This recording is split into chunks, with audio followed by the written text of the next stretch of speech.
Welcome to the Nintendo Prime Podcast, episode number 60. As my phone is going off. How are you guys doing? I hope you're having an awesome day. We have, as always, your hostess with the most, Mr. Nintendo Prime himself, Nathaniel Rumpleljazz. Across the table here is our co-host for the last 6 years. Holy crap.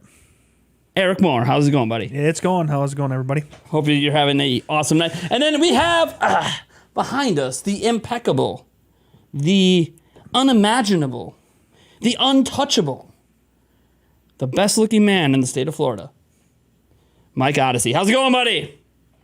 Going good. My head looks huge next to you guys when I come on the next screen. It's like I'm like I've seen I think it's the Avengers movie or when they show like the gods in the back with the huge heads just floating. I was thinking more like the Wizard of Oz. So basically, Mike is a god, everybody. That too. Yeah, what's going on, guys, in the chat? What's the deal? Yeah, way to go, Mike. All right. So how you guys doing today? I hope you're having an awesome Wednesday. We have a jam-packed show as always. Big thing though is that I'm about to start a new game, and it's not Xenoblade. So let's get into what have we been playing lately. It's the way we kick off every episode of the Nintendo Prime Podcast. Don't care what you've been playing. Don't care if it's on PC, mobile phone. Although, Eric, sorry, I'm tired of hearing about South Park or Task Force Baseball every time. Yeah. So, actually, I didn't even play Task Force Baseball. Yeah, I haven't played Task Force Baseball in a long while. It kind of makes me want to install it now just to find out. Anyways, how's it going? Eric, what have you been playing lately? Anything last week? No. No, there we go. That was quick and easy. I probably should have had time to do it, but... But you didn't, Eric! Yeah, no, I didn't play. COVID kind of ripped through things, and yeah. Not that I had it, but I was quarantined for the weekend, and probably should have had time to play, but you didn't. No, I spent time with family. So. Family! Mike, what have you been playing lately? So I booted up my Wii U, and I strolled through the shop, just to go through because I know it's closing down. So it was my last chance to go up there, and I bought a Wii U after I got the Switch. So I wasn't a Wii U holder. I got it after. So I went back and instead of waiting for Wind Waker and Twilight Princess to come out, the HD versions, I just went back to the Wii U. Got them before they left the store or they closed down, and never played. I never played Wind Waker. I think I'd started playing it on the GameCube or the Switch or the Wii or the GameCube. When did it come out? Oh, Wii. Wait. Are you talking about Wind Waker? Wind Waker came out on the GameCube, right? Wind Waker was GameCube, yes. Yep. And then GameCube. HD on Wii U. So I did not play it on the GameCube, so I started playing it on the Wii U now. So I'm playing Wind Waker. I'm actually enjoying it a lot. Woo! I don't think Wind it needs Waker to come out HD, I'm assuming, right? Yeah, I mean, it doesn't need to come out on the Switch. Doesn't need to. I mean, I don't really know why. Yeah, who needs it on Switch, guys? Just go find a used Wii U. You know what's funny? As I was digging around trying to find a micro SD card, and I totally failed. I found, while I no longer have a Wii U, I traded it in towards Switch years ago. Mm-hmm. I did find that I still have, because GameStop didn't require this for some odd reason. It comes with every Wii U. You remember those little tiny plastic stands that hold it up on its side?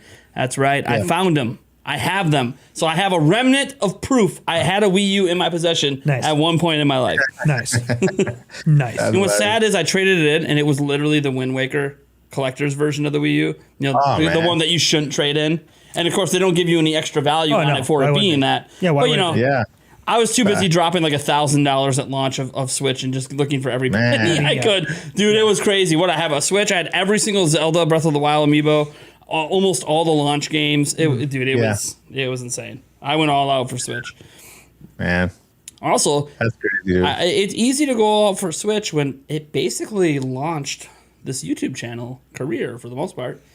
Kind of kicked off with Switch. So, it's kind of cool. Now, yeah, I hear a lot of channels. The Switch was a major, people subscriber source thing for a lot of channels. I still to this day take offense when people call me a Switch channel.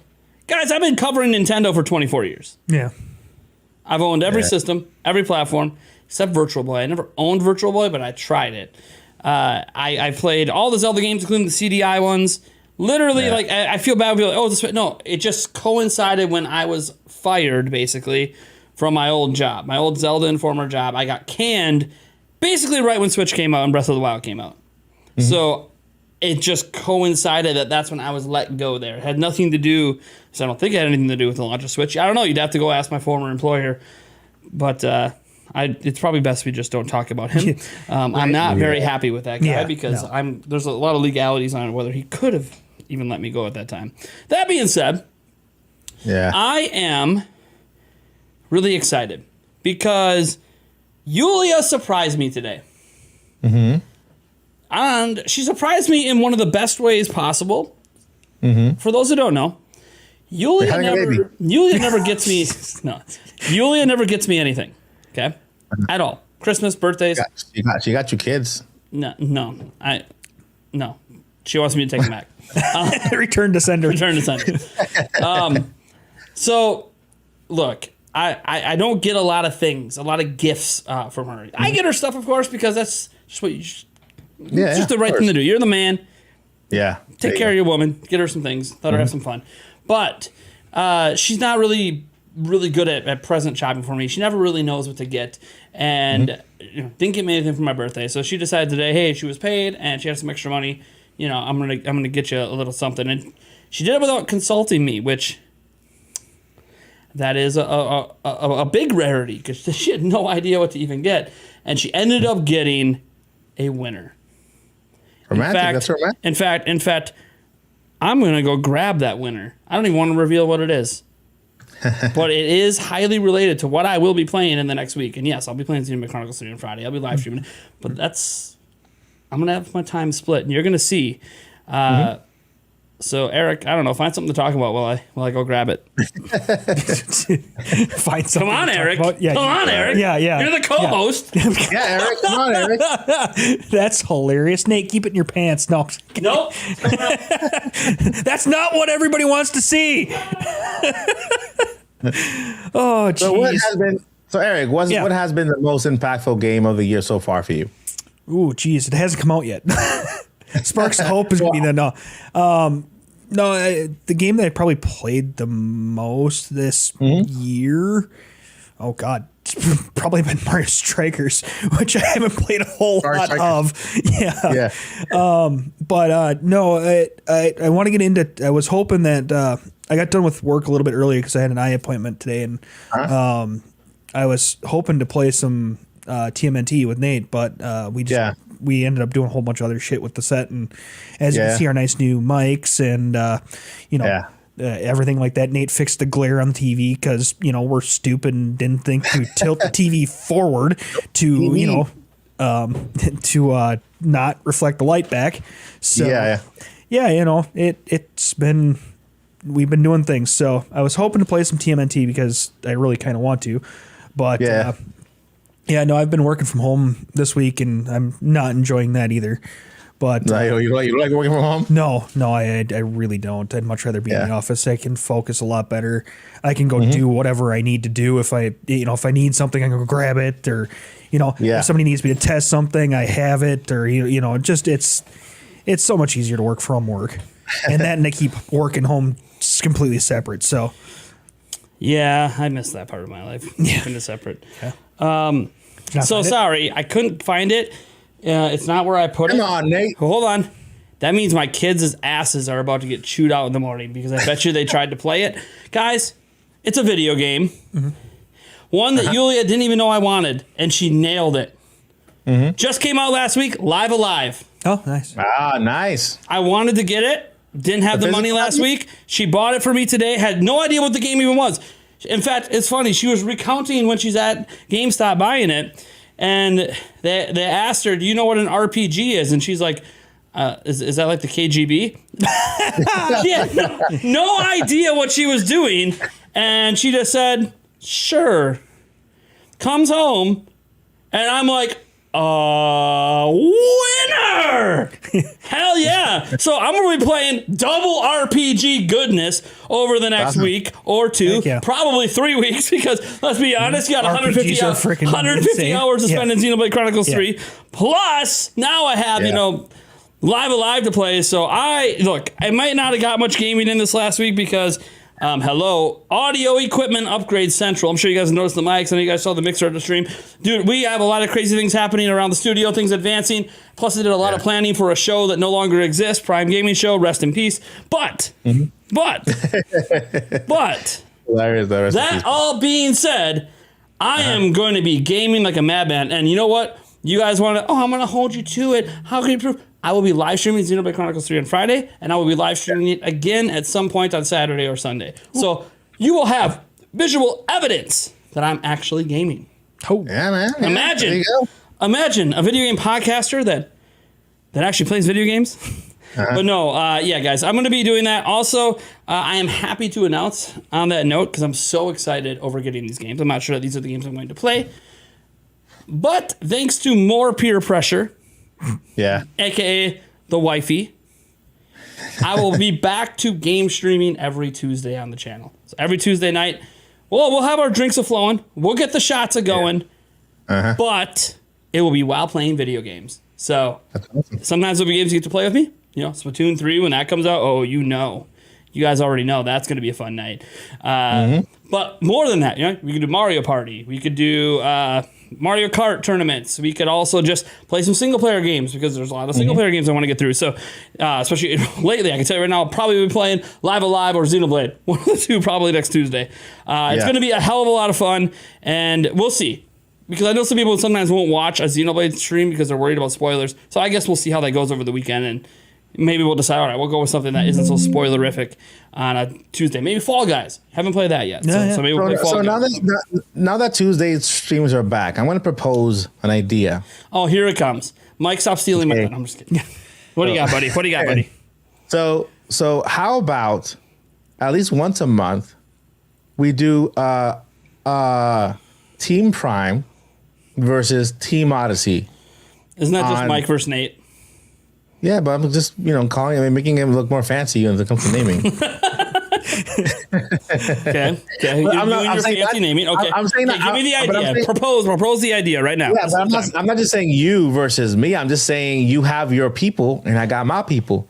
From, for example, you pick players who in your community that can play online and be part of your team, and I do the same. Fire Soul, are you listening? You better be there, Fire Soul. Okay. Yeah, and I picked some people from probably your community too, because you have more people there. So it's Prime versus Prime. Yeah. And some who from my community that have the capability to play online and have the same game, and then we do a tournament. Team Prime versus Team Odyssey. So this involves you and I and our followers. You mean I actually have to talk to you besides podcast day? That's a lot to ask of me, Mike. You're asking an awful lot. I don't know about this. People in the chat are already loving it. They already love the idea. Of course they're loving it. It's video games. Imagine we're talking about video games and playing them, and people enjoy that. Who knew? Yeah. Sure, Mike. You let me know. What Tuesday of what month? We should have like a set thing, like the second Tuesday. The last Tuesday of every month. Tuesday of every month. Last two. Okay, well, then we're good with July. So it's going to be a month away. Which is fine. That actually gives me time to get back into game streaming and stuff. Right. Yeah, a month away. And then we can maybe pick the game ahead of time and figure out what's up, what I need to do. All right, cool. So there you guys go. Last Tuesday of every month, we'll have a Odyssey versus Prime Community Gaming Day. Obviously, Mike and Nate be playing here. We're representing our teams, the captains. We'll get our community involved, and we'll decide what the game's gonna be. Splatoon will be a lot of fun. Splatoon 3, that's gonna be a blast. And we can stream it. We can stream it on both channels. Oh yeah, obviously. We can co-stream. We could be on each other's channels at the same time with our own stream set. We'll make it all work, guys. It's actually people always like, why don't people do this more? I don't know why people don't do it more often. It's actually super easy to stream on both channels. It's not complicated. Literally, we could both run our own entirely separate stream setups. We just have to be on Discord. It's pretty simple. It really is. And even with my setup with my crazy camera, it's okay. I have a second camera I can use for Discord. It'll be all fine. So, all right, cool. Awesome. Well, there you go. Look at that. A new feature. at the end of every month. Well, and last Tuesday of every month. I like how Mike is just conforming to my schedule. You. Yeah, man. I conform to 3 people's schedules. I'm flexible. You're flexible. Yeah, I'm not as flexible because I started promising things outside of my normal schedule. Like I'm promising a Xenoblade stream this weekend. I already talked to Yuli about it, but I'm just things happen. No, I'm flexible after work, so I gotta work day and then after. Yeah. No, I hear you. I hear you. All right, let's get to our first topic, our first scheduled topic, because we have 3 big topics for you guys. This first one's going to take me a little bit to explain everything, to just context matters basically. And sometimes during this, I will show you guys what's going on, and then we'll go back and forth here. But basically, GQ did something really stupid today, or at least something that is being perceived as really stupid, as they attacked video game developers over something that isn't even related to video games in the first place. And they did it in a very matter-of-fact like manner and have not taken it back, have not edited it out, have not done anything. And you might be going, what the hell does GQ have against video games? Right? GQ, you guys know what that is, right? The magazine, it's usually men's fashion, a little bit of pop culture. It's GQ. What the hell are they even doing talking about this topic? Well, they created an article which was originally not about video games in the first place. That's why this is so weird that this even came into the conversation at all. But it's actually about the Duffer Brothers, who are considering patching an episode of Season 2 of Stranger Things to correct a plot hole that now exists because of Season 3. The title of the article is now, and here I'll show you the title of the article. So this is the article in question. It is now Netflix retroactively editing Stranger Things is the beginning of a dangerous TV trend. But here is the best part. That is not the original name of the article. The original name of the article is Stop Trying to Patch Movies and TV Shows, You Idiots, as they patch the title of their article. Right. A little bit of irony there. Now, this article again has nothing to do with anything. There is nothing about this that has to do with video games, but they drug video games into it anyways.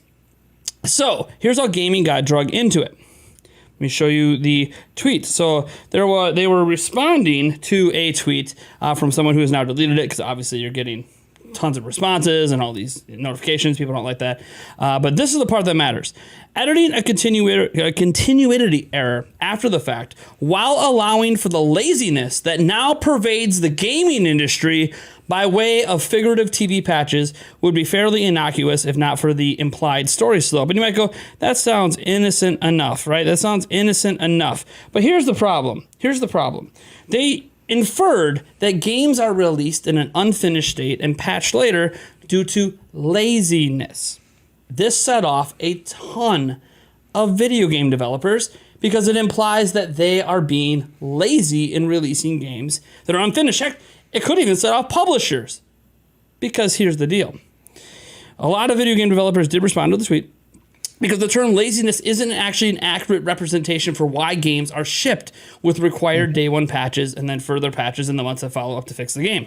As many developers pointed out, it's often caused by impossible deadlines imposed by publishers who are pressured by shareholders to meet quarterly financial goals instead of focusing on shipping a fully complete project. So it has nothing to do with laziness. It has to do everything with pressure from shareholders.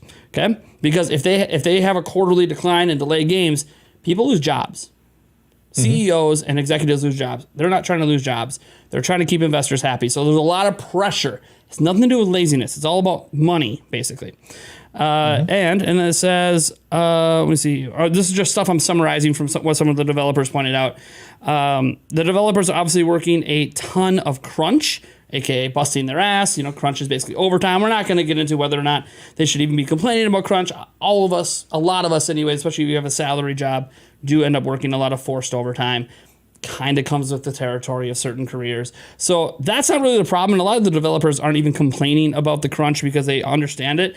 But what's interesting is that a lot of them point out that they could be making a hell of a lot more money in other software development fields that aren't video games. The only reason they're in video games is because of the passion they have for it.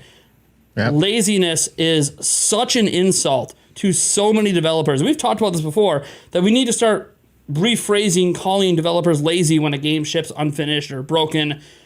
You think the developers busting their ass, working overtime, working in a field by choice because they're passionate about it, wanted to give you a broken product?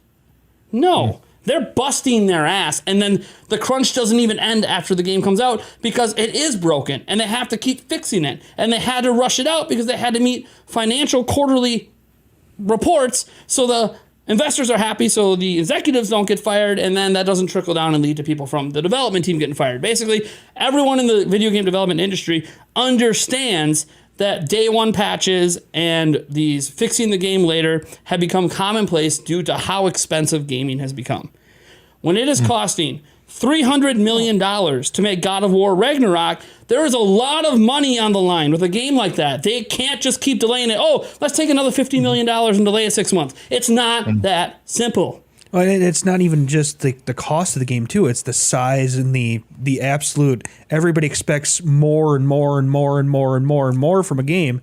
That, I mean, the pure size of some of these games, too. It's absolutely insane that they even, get the majority of it done to a certain extent. I mean, yeah. So. Yeah, and this isn't even about, bad marketing. We're not even going to get into the marketing, the overpromises that happen with like Cyberpunk or that Alien game in the past, or No Man's Sky making promises that were never fulfilled. We're not getting into the false marketing. That's obviously choices they made from a marketing perspective that were just really, really bad. And we're not saying you can't criticize games for day one patches and that you can't criticize games for being unfinished.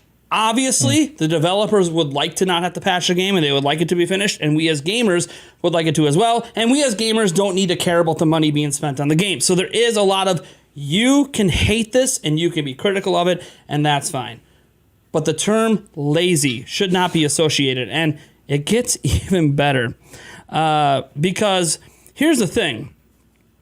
There is a legit conversation that you could be had about going back and changing story plot holes in already established public works. The conversation they wanted to have here and the opinion they took about the change in Stranger Things is totally valid. You can have that conversation and have that opinion. That's not the problem, okay? In the article, they draw the comparison to gaming, calling developers lazy again. So they actually put it in the article itself. But here's what's funny. At the very bottom of the article, remember, they were just criticizing having to patch things and releasing unfinished products while they already changed the title. Well, at the very bottom of the article is a correction notice. A previous version of this article incorrectly stated that a Season 1 episode of Stranger Things had been edited retroactively to remove a shot of Jonathan photographing Nancy while she was changing. It didn't happen. They didn't actually change it. But notice they had to patch their own article because it released in a state that was incorrect. So the irony here is they're bitching about, it's fine the opinion they have that they don't think TV shows should go retroactively and change story arcs just because there's plot holes that exist. I understand that's fine if you leave the original work as it is or give it an option to watch and then a patch for it.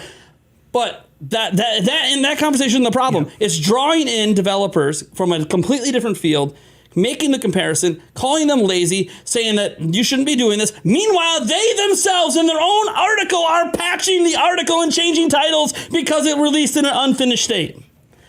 So they didn't even release a fully complete article that they could stand behind. And they are bitching about TV shows considering doing the same thing, movies considering doing the same thing, and then calling video game developers lazy for doing it due to financial reasons. Like the Duffer Brothers aren't going back and talking about Season 2 because they need to financially. They are just trying to keep continuity for new people that might come in and start watching Season 1, Season 2, Season 3. So when new people watch, they don't notice the plot hole. And I'm not going to get into what the plot hole is. That's story spoilers. Season 3 of Stranger Things is really good. So I don't know. Mike, what are your thoughts on this? Because I find this to be rather interesting. I have criticisms of day one patches and required downloads and fixing games later. I have a lot of thoughts on that. I have criticized Nintendo like crazy for it. Mm-hmm. But I've never once said, oh, you know what? The Camelot developers are lazy. Because I know what it's like to program. Ain't nobody wanting programs that go up broken. It just makes more work for everybody. Mm-hmm.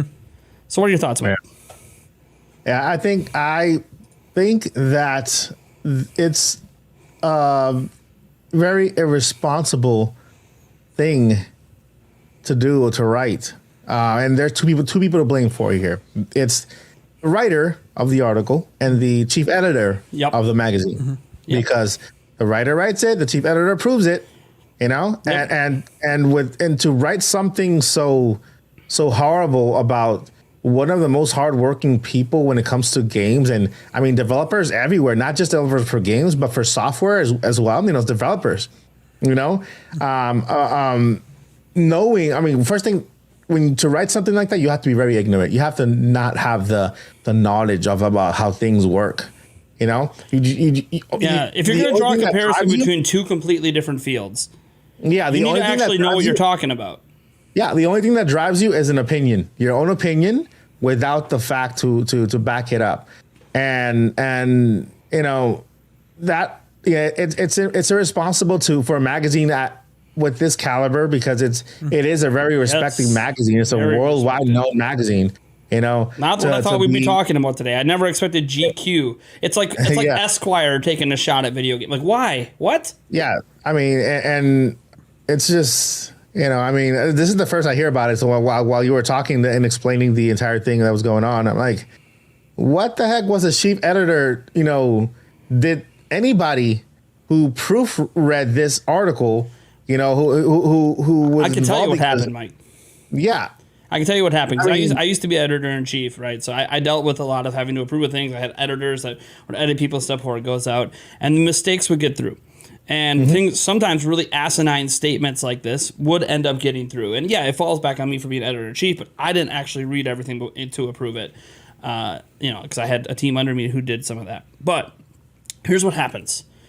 Nobody at GQ is likely knowledgeable on the topic of video games, okay? And knowledgeable on video game development. So when it goes through the editor doesn't realize that it's a mistake. Mm-hmm. Because they don't know. They can't fact check it because they don't have connections in the video game industry. They don't have developers they can talk to. They don't have things they can research. So there's no way to verify it. So it should just be eliminated. But at the same point, they assume the writer must know what they're talking about. So they just kind of let it go. And I know this because it happens. And by the way, I don't care that they edited their article. Lots of websites have to edit after the fact. They make mistakes, or there's some facts that get past editing. I understand how the process works because I've been in the industry. I've worked, you know, not only as editor-in-chief, I worked at Nintendo Everything. I worked at Gamnesia. I did some writing at Zelda Universe. I also did some writing at Destructoid at one point, where my work had to be seen by their editors. So I've worked in the journalism industry. I know that mistakes can get through and amending articles happens. So the idea of critiquing other avenues for doing the same thing feels a bit pot calling the kettle black, and then dragging unrelated industries into an article about some, like, why are we talking about video game development when talking about retroactively changing a plot point in an already released show that is content complete? But in a way, we're talking about GQ here, Nate. You know, we're talking about G freaking Q. This is a magazine that has had almost every single important actor that has made a difference in the world of acting and other things on their magazine. And what is in it is seen by millions and millions and millions of people. And GQ is not me or you sitting on our basement writing or editing anything. GQ is a massive, huge building, a multi-billion dollar industry that they run with their magazine, you know. And fact checking for them is a must. I don't know what I need to know about this comment. I'm gonna freaking fact check it. If I don't know something about this comment, I'm gonna fact check it. Are developers lazy? Let me just kind of research what developers do, what they go through. How does this happen in order for me to write an article and to give an opinion? Because for a magazine to make a mistake of this caliber, okay, of releasing a statement this huge, okay, and I say huge because it is a massive magazine. it's a massive publication. I mean, I've known about this for so many years, you know, and I actually have one in the house. This is how big it is. I mean, I have one in the house, you know, and for it to bypass, you know, the editor, the writer, the editor, the chief editor, and then get approved to this, you know, I would think that they would have something in place to protect themselves because of their stature, you know, because how big they are. You know what I mean? They would have certain elements in place to protect themselves so that they don't really, you know, anger the masses. They have, you know, how many people who actually they subscribe to GQ have read this and have developers working within their families, or they themselves are developers. You know, how many people they have let down with this comment. You know what I mean? I know they were talking about Stranger Things but just mentioning the hard work that our developers have every single day to bring us the products we have nowadays, not just games, but products. You know what I mean? And calling them lazy is, man, it hurts me because I feel for them. It's crazy. You know what I mean? So a magazine of this caliber not having the right people in place to avoid this happening is to me mind-boggling. It's like, wow, how can GQ do this? It's like saying a major news outlet that we know, like the Times or whatever.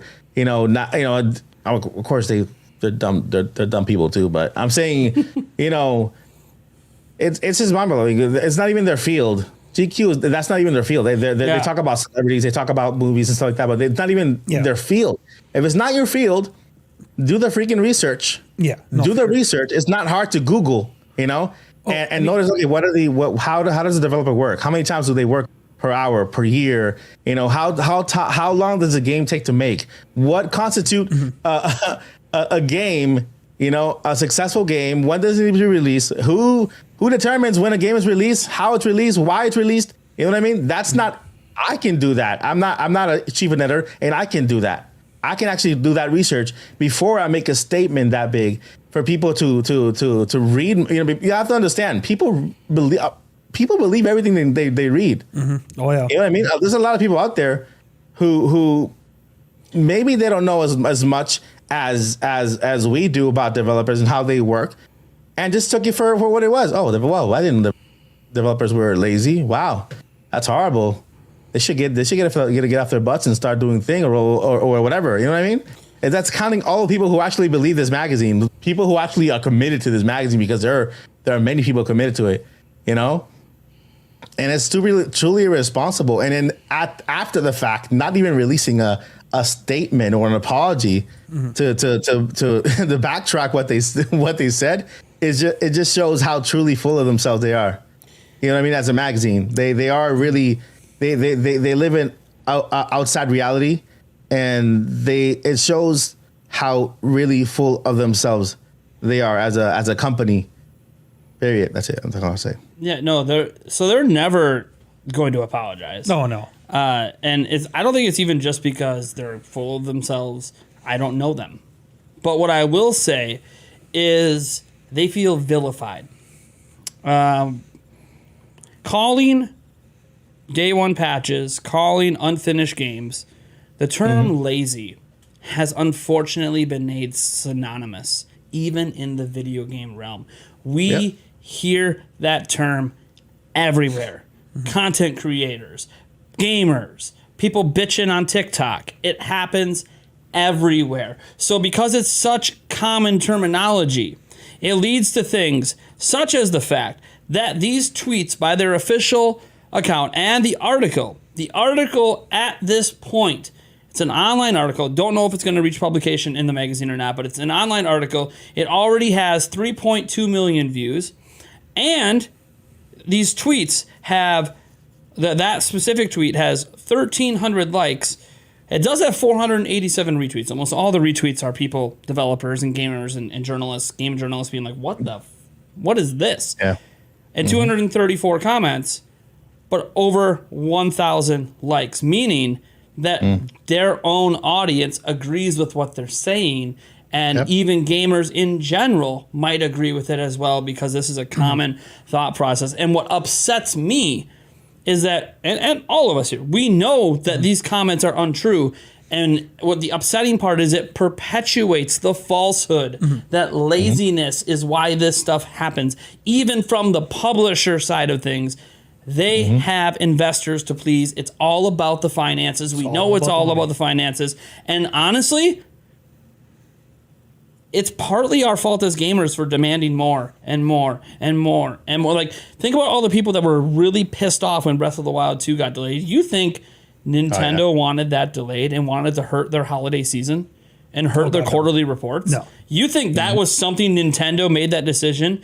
The only reason Nintendo's able to make that decision is because they know their investors are, one, super loyal to them. And two, they know that as long as they can get that game out before the end of this year, that they can avoid some of the negative impact on the full yearly report. So Nintendo still, this is why a lot of people think it's still going to come out in March, because they release a big game every March for a reason. It makes investors happy.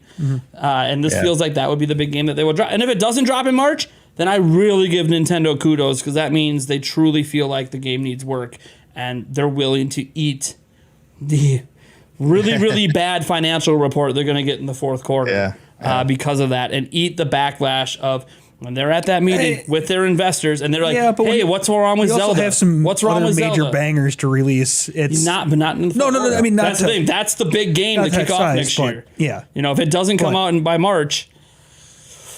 I mean, what's to say that there isn't another major game in the works, though, too? I know. But I'm just pointing out. I mean, and Nintendo's in a unique position because not only do they self-own a lot of their shares, their major shareholders are basically people who used to run Nintendo. So because of that, they're super loyal, so Nintendo can kind of do whatever decisions they want.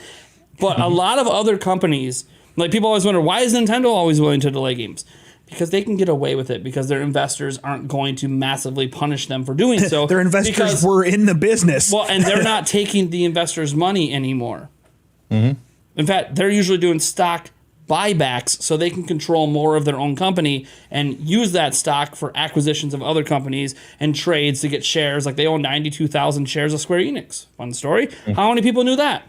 Granted, that's only worth about $4 million, and their market cap is $5.5 billion. So, in the grand scheme, $4 million in shares isn't really that much. You can do the math and figure out how low of a percentage that is. But they were able to do that because they did a stock trade with them, and so Square Enix technically owns some stocks of Nintendo.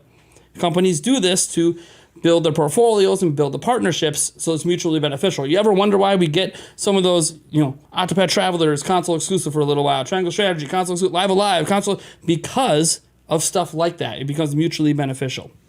So what's interesting in looking at this is they are perpetuating something that's untrue, that very few people, unfortunately, are willing to actually put their foot in the ground and say is untrue.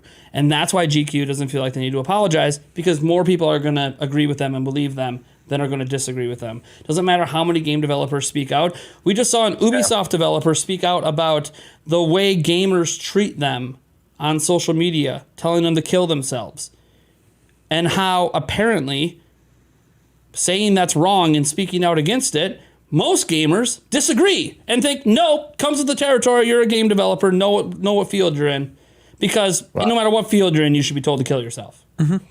That makes sense. That makes sense. How about just because the internet exists doesn't mean you can be a piece of shit? Can we say that? Maybe don't be a piece of shit. Maybe be a good human being. Maybe understanding that this is their job. You think they wanted to release broken games? Hell no. And you think a VFX artist has anything to do with why your multiplayer online matchmaking doesn't work? So why are you even talking to them about it? They're not even responsible for that part of the game. But you're still going to yell at them about it. Understand that. Oh yeah, they don't care. They don't care to even click on the profile and see, what do you actually do? Right.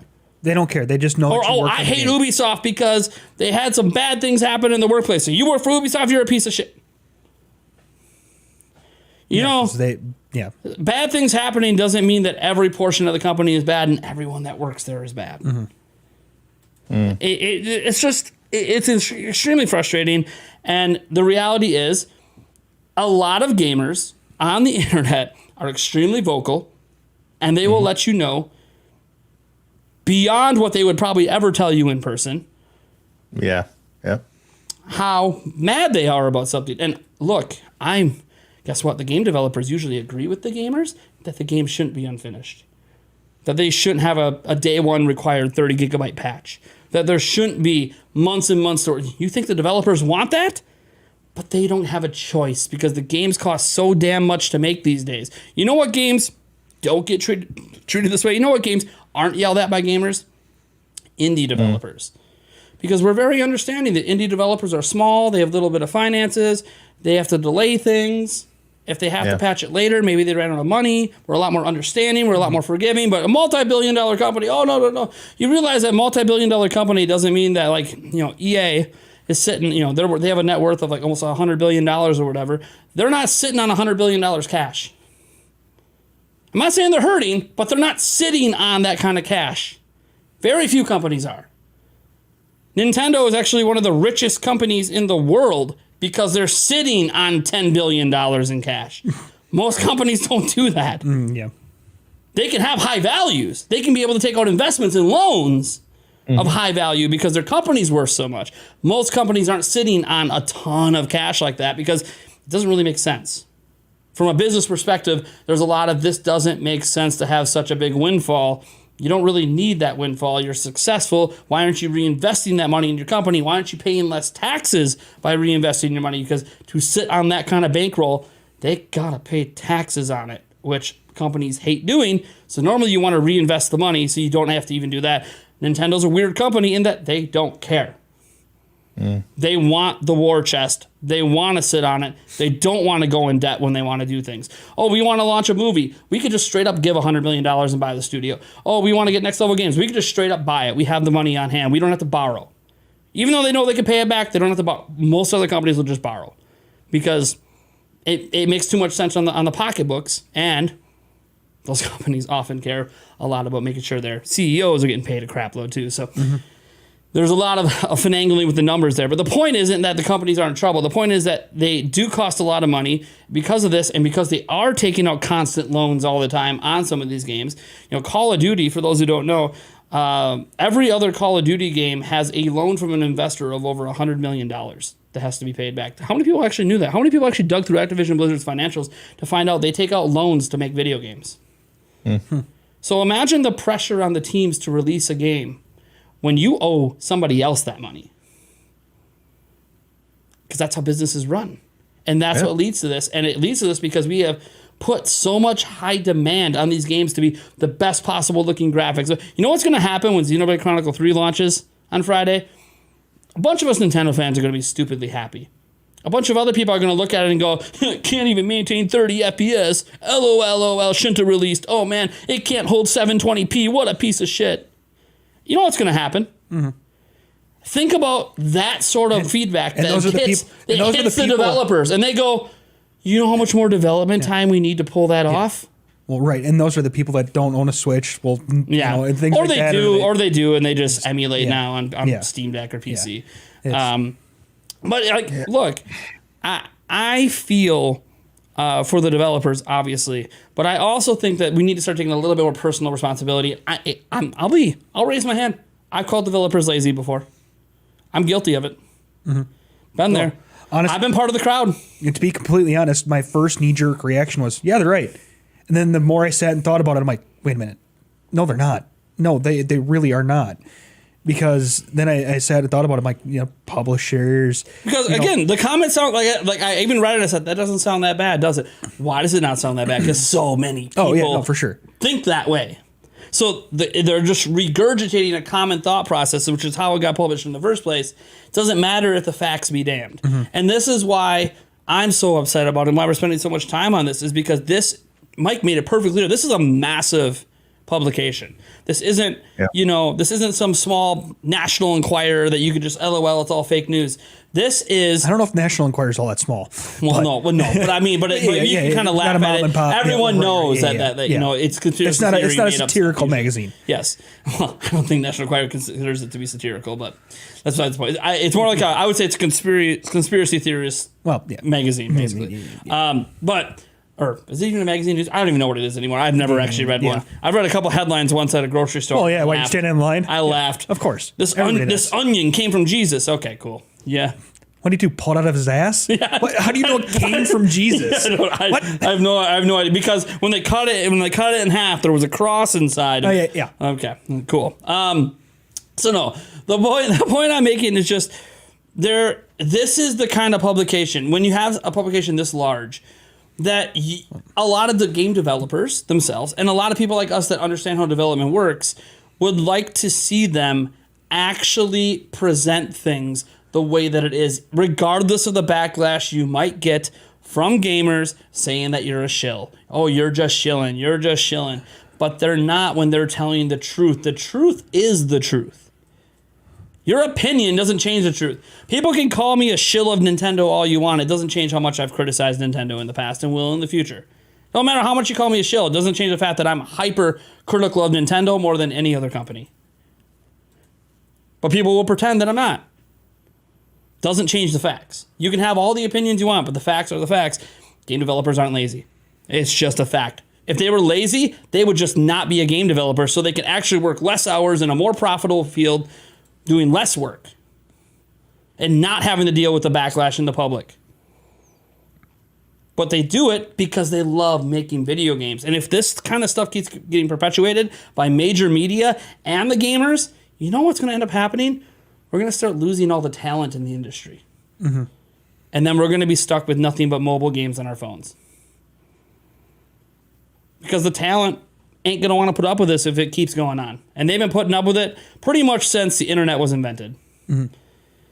And I know we're going to reach a breaking point where the biggest talent is going to start saying, nope, I'm going to go work for Google or Apple or Microsoft or these other big companies. I'm going to work on Gmail. I'm going to work on, the next iOS platform. I'm going to go work on these other people where the companies actually respect me and pay me well. And maybe I have to work some overtime, but I don't get bitched at from people when things are broken. And, they actually take the time and they invest the money to make sure, like, hey, like Mike was just telling us, don't install the beta of the next iOS if that's all you have. But that's not going to be the state of it when it comes out. It's not going to come out broken because Apple will get too much backlash over it. And it'll be Apple, the company, that gets the backlash, not the actual developers. It's only some reason in the video game industry that we go after the people that don't get to make the decisions about the game coming out in the state it is. This is like the only industry that we go after those people and not the companies themselves. Are you mad that Cyberpunk 2077 came out in the state that it did? Don't go after the developers. Go after CD Projekt Red themselves. Yeah. They're the ones that allowed the game to be in that state and decided, you know what? We have too many investors coming at us. We're just going to release it. And overpromise and underdeliver a broken hot mess that PlayStation had to, for the first time in AAA video game industry, PlayStation had to yank a AAA game off their store because of how broken it was and issue refunds. Sony never does that. Be critical of CD Projekt Red, not the people making the game. Because ultimately CD Projekt Red put the pressure on them with the dates. And all the crunch and expected perfection. Can't keep their own employees happy, so they're losing all their talent. This is what happens. We got to find a way to be a bit more respectful and understanding and pointing our anger in the correct direction. Let CD Projekt Red know how mad you are about how broken the game is. So maybe next time they're developing a game and it hits this state behind the scenes, they don't just throw it out the door. They go, nope. We're going to seek additional investment, and we're going to keep this thing in development until we get it right. That's the right way to do it. Mm-hmm. It's not to go after the senior lead artist or whatever and tell him, fuck you, the game is bad. No. You're a lazy bastard. Fix the game. Lazy? I've been working 120-hour weeks for 4 months. What are you talking about lazy? Some other developers, I've been working 100-hour work weeks for 5 years. How am I lazy? I'm busting my ass. I don't even see my kids. I didn't even get to go to their basketball games. My kid graduated high school. I didn't even get to go to my own kid's graduation. Because I'm stuck here working and you're telling me I'm lazy. And that's why this sucks with a major publication pushing the gamer entitlement narrative when it's understandable to a point, that players might not be informed, it's not as understandable that a major publication doesn't do the research and choose to actually inform people and maybe not make this comment or even include the comparison in the first place. As I said, nothing wrong with the article and having a conversation and hating retroactively changing story elements. That's fine. That's a great conversation. I actually like the premise of the article. Definitely don't like drawing a comparison to a completely different field and using terminology that doesn't actually match that field. Mm-hmm. No. And the thing that sucks, most places, or most things, if you buy a product and it's not complete, it's not finished, it's not working correctly, you don't buy a product like that again. It sucks that video games, it's kind of become acceptable that, these games to a certain extent are coming out in such broken states. It sucks that, these publishers can get away with this shit.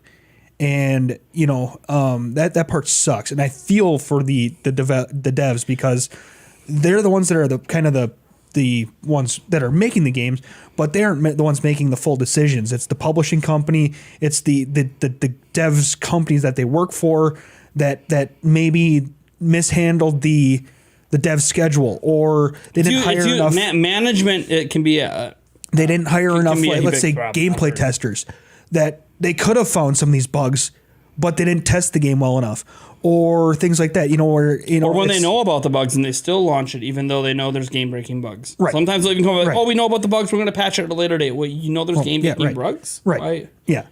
I understand fixing small, because I understand there's a deadline for shipping, and then some of these day one, patches are to fix some minor bugs that they had found, that they couldn't get out fixed before, the game was put on a disc or put on a cartridge or things like that. I understand that. That's fine. That's great. They're making the improvements while the game's still in shipping and are, to make it ready for launch. That doesn't mean they're lazy. It's like there's a person who's watching our live version of the podcast. Thank you so much to all the people watching live. I don't really care if you're watching live or watching on anchor.com or listen to iTunes. By the way, you guys should go obviously subscribe to our dedicated Nintendo Prime Podcast YouTube channel. We just actually had channel memberships turned on that channel. So if you guys want to head over there and join at the end of every podcast, I will shout out every single member of that channel. So you could actually get shouted out today. Since we're live right now, you can actually head on over and join. The price tiers are basically similar to what they are over here. I think it's like 3, 5, 10, and 20 or something like that. Anyways, I wanted to bring up real quick. Yes. There seems to be. I'm not sure if it's on my end, but if our viewers could confirm, because whenever you talk, sometimes it just cuts off. I can't hear half of what you're saying, and then it just comes back up. So I see you cutting off, at least out of my headphones. Is it only when I talk? When you talk, I think when you go a little louder, it kind of cuts off, and then you come back. It just completely stops. Yeah, everything we're saying, it's fine to them. So it must be the way it's going. Yeah, I can hear it in my headphones too. That it kind of just I heard it when I heard it when Eric was talking a couple times in my headphones, but I was watching over on the stream. And the stream's live. Yeah, the stream's so fine, I think there's just an issue with something communicating with Discord. I don't know. We're using new equipment, so yeah. What else we have to work out? Yeah, I don't know. It could. I don't know. I did trip on the cord before. Yeah, you did. So there is that. Yeah, you did. Probably need to reboot the system, but okay. So I don't know. I just to respond to the idea that as I was going to say, it's the person from the comments who said that hey, there probably is some scumbag developers and stuff out there and lazy ones. There might be. There's lazy. There's bad eggs. Yeah. There's bad eggs in every industry. Yeah. We're not denying that they don't exist. Making the presumption that pretty much everybody or the majority is. That a majority of it is, when the number one problem in the industry is the pressure put on by gamers and investors to spend hundreds of millions of dollars to get a game out by a certain date, getting pissed every time they delay. You know how many people, I mentioned about how many people were pissed that Breath of the Wild 2 got delayed? It's been how many years? How can they not finish it? I'm sorry. I'd rather have a complete non-broken game. They could have brought it out, and then you could have got your day one patch, and they could have been patching it for 6 months. Yeah. Is that what you want instead? I think part of a way to fix this would be to not announce a game until it's majorly done. Yeah, but the problem they have with that and why game announcements sometimes happen when they do is because of the investors. The investors invest $100 million in a game. They want to see the stock go up. They want to see it announced. They want to see a lot of it's just the money. Yeah, it's all the money. Here's the thing, though. I mean, the other part that sucks too, and maybe we should start, voicing our opinion with our wallet. Stop buying the damn games. If they keep putting out unfinished products, stop buying Stop buying the games. I mean that's ultimately what you have to do is stop buying it. I know that we would like them to be better, but you want it to stop. You got to stop buying. Like, look again. There probably are some lazy developers out there, but do you know who they are? No, then maybe stop assuming all of them are. Mm-hmm. I know what the problem is. Okay, what is it, Mike? It's everybody who, as a child, could not, or every parent who could not accept that their kid, during their field day, did not make it to first, second, or third place and got a participation badge or demanded a participation badge and grew up to be the person they are today. Entitled. They've had their participation badge. They think they won something when they actually didn't really win anything. They took it home. Yes, I'm a winner. I mean, life is about winning, and it's also about losing. When you win, you celebrate. When you lose, you grow.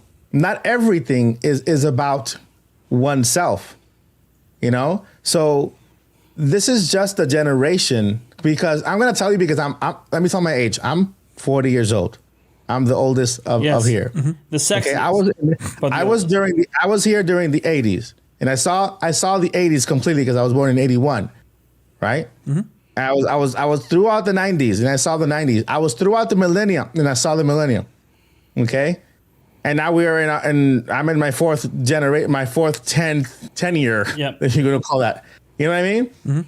And I've seen every 10 years, how things have changed. I mean, the 90s from the 80s, and then the 80s from the 2000s and the 2010s, and then now in the 20s, 2020s, people are they get more entitled every single 10 years. They get more entitled. They feel like they deserve everything.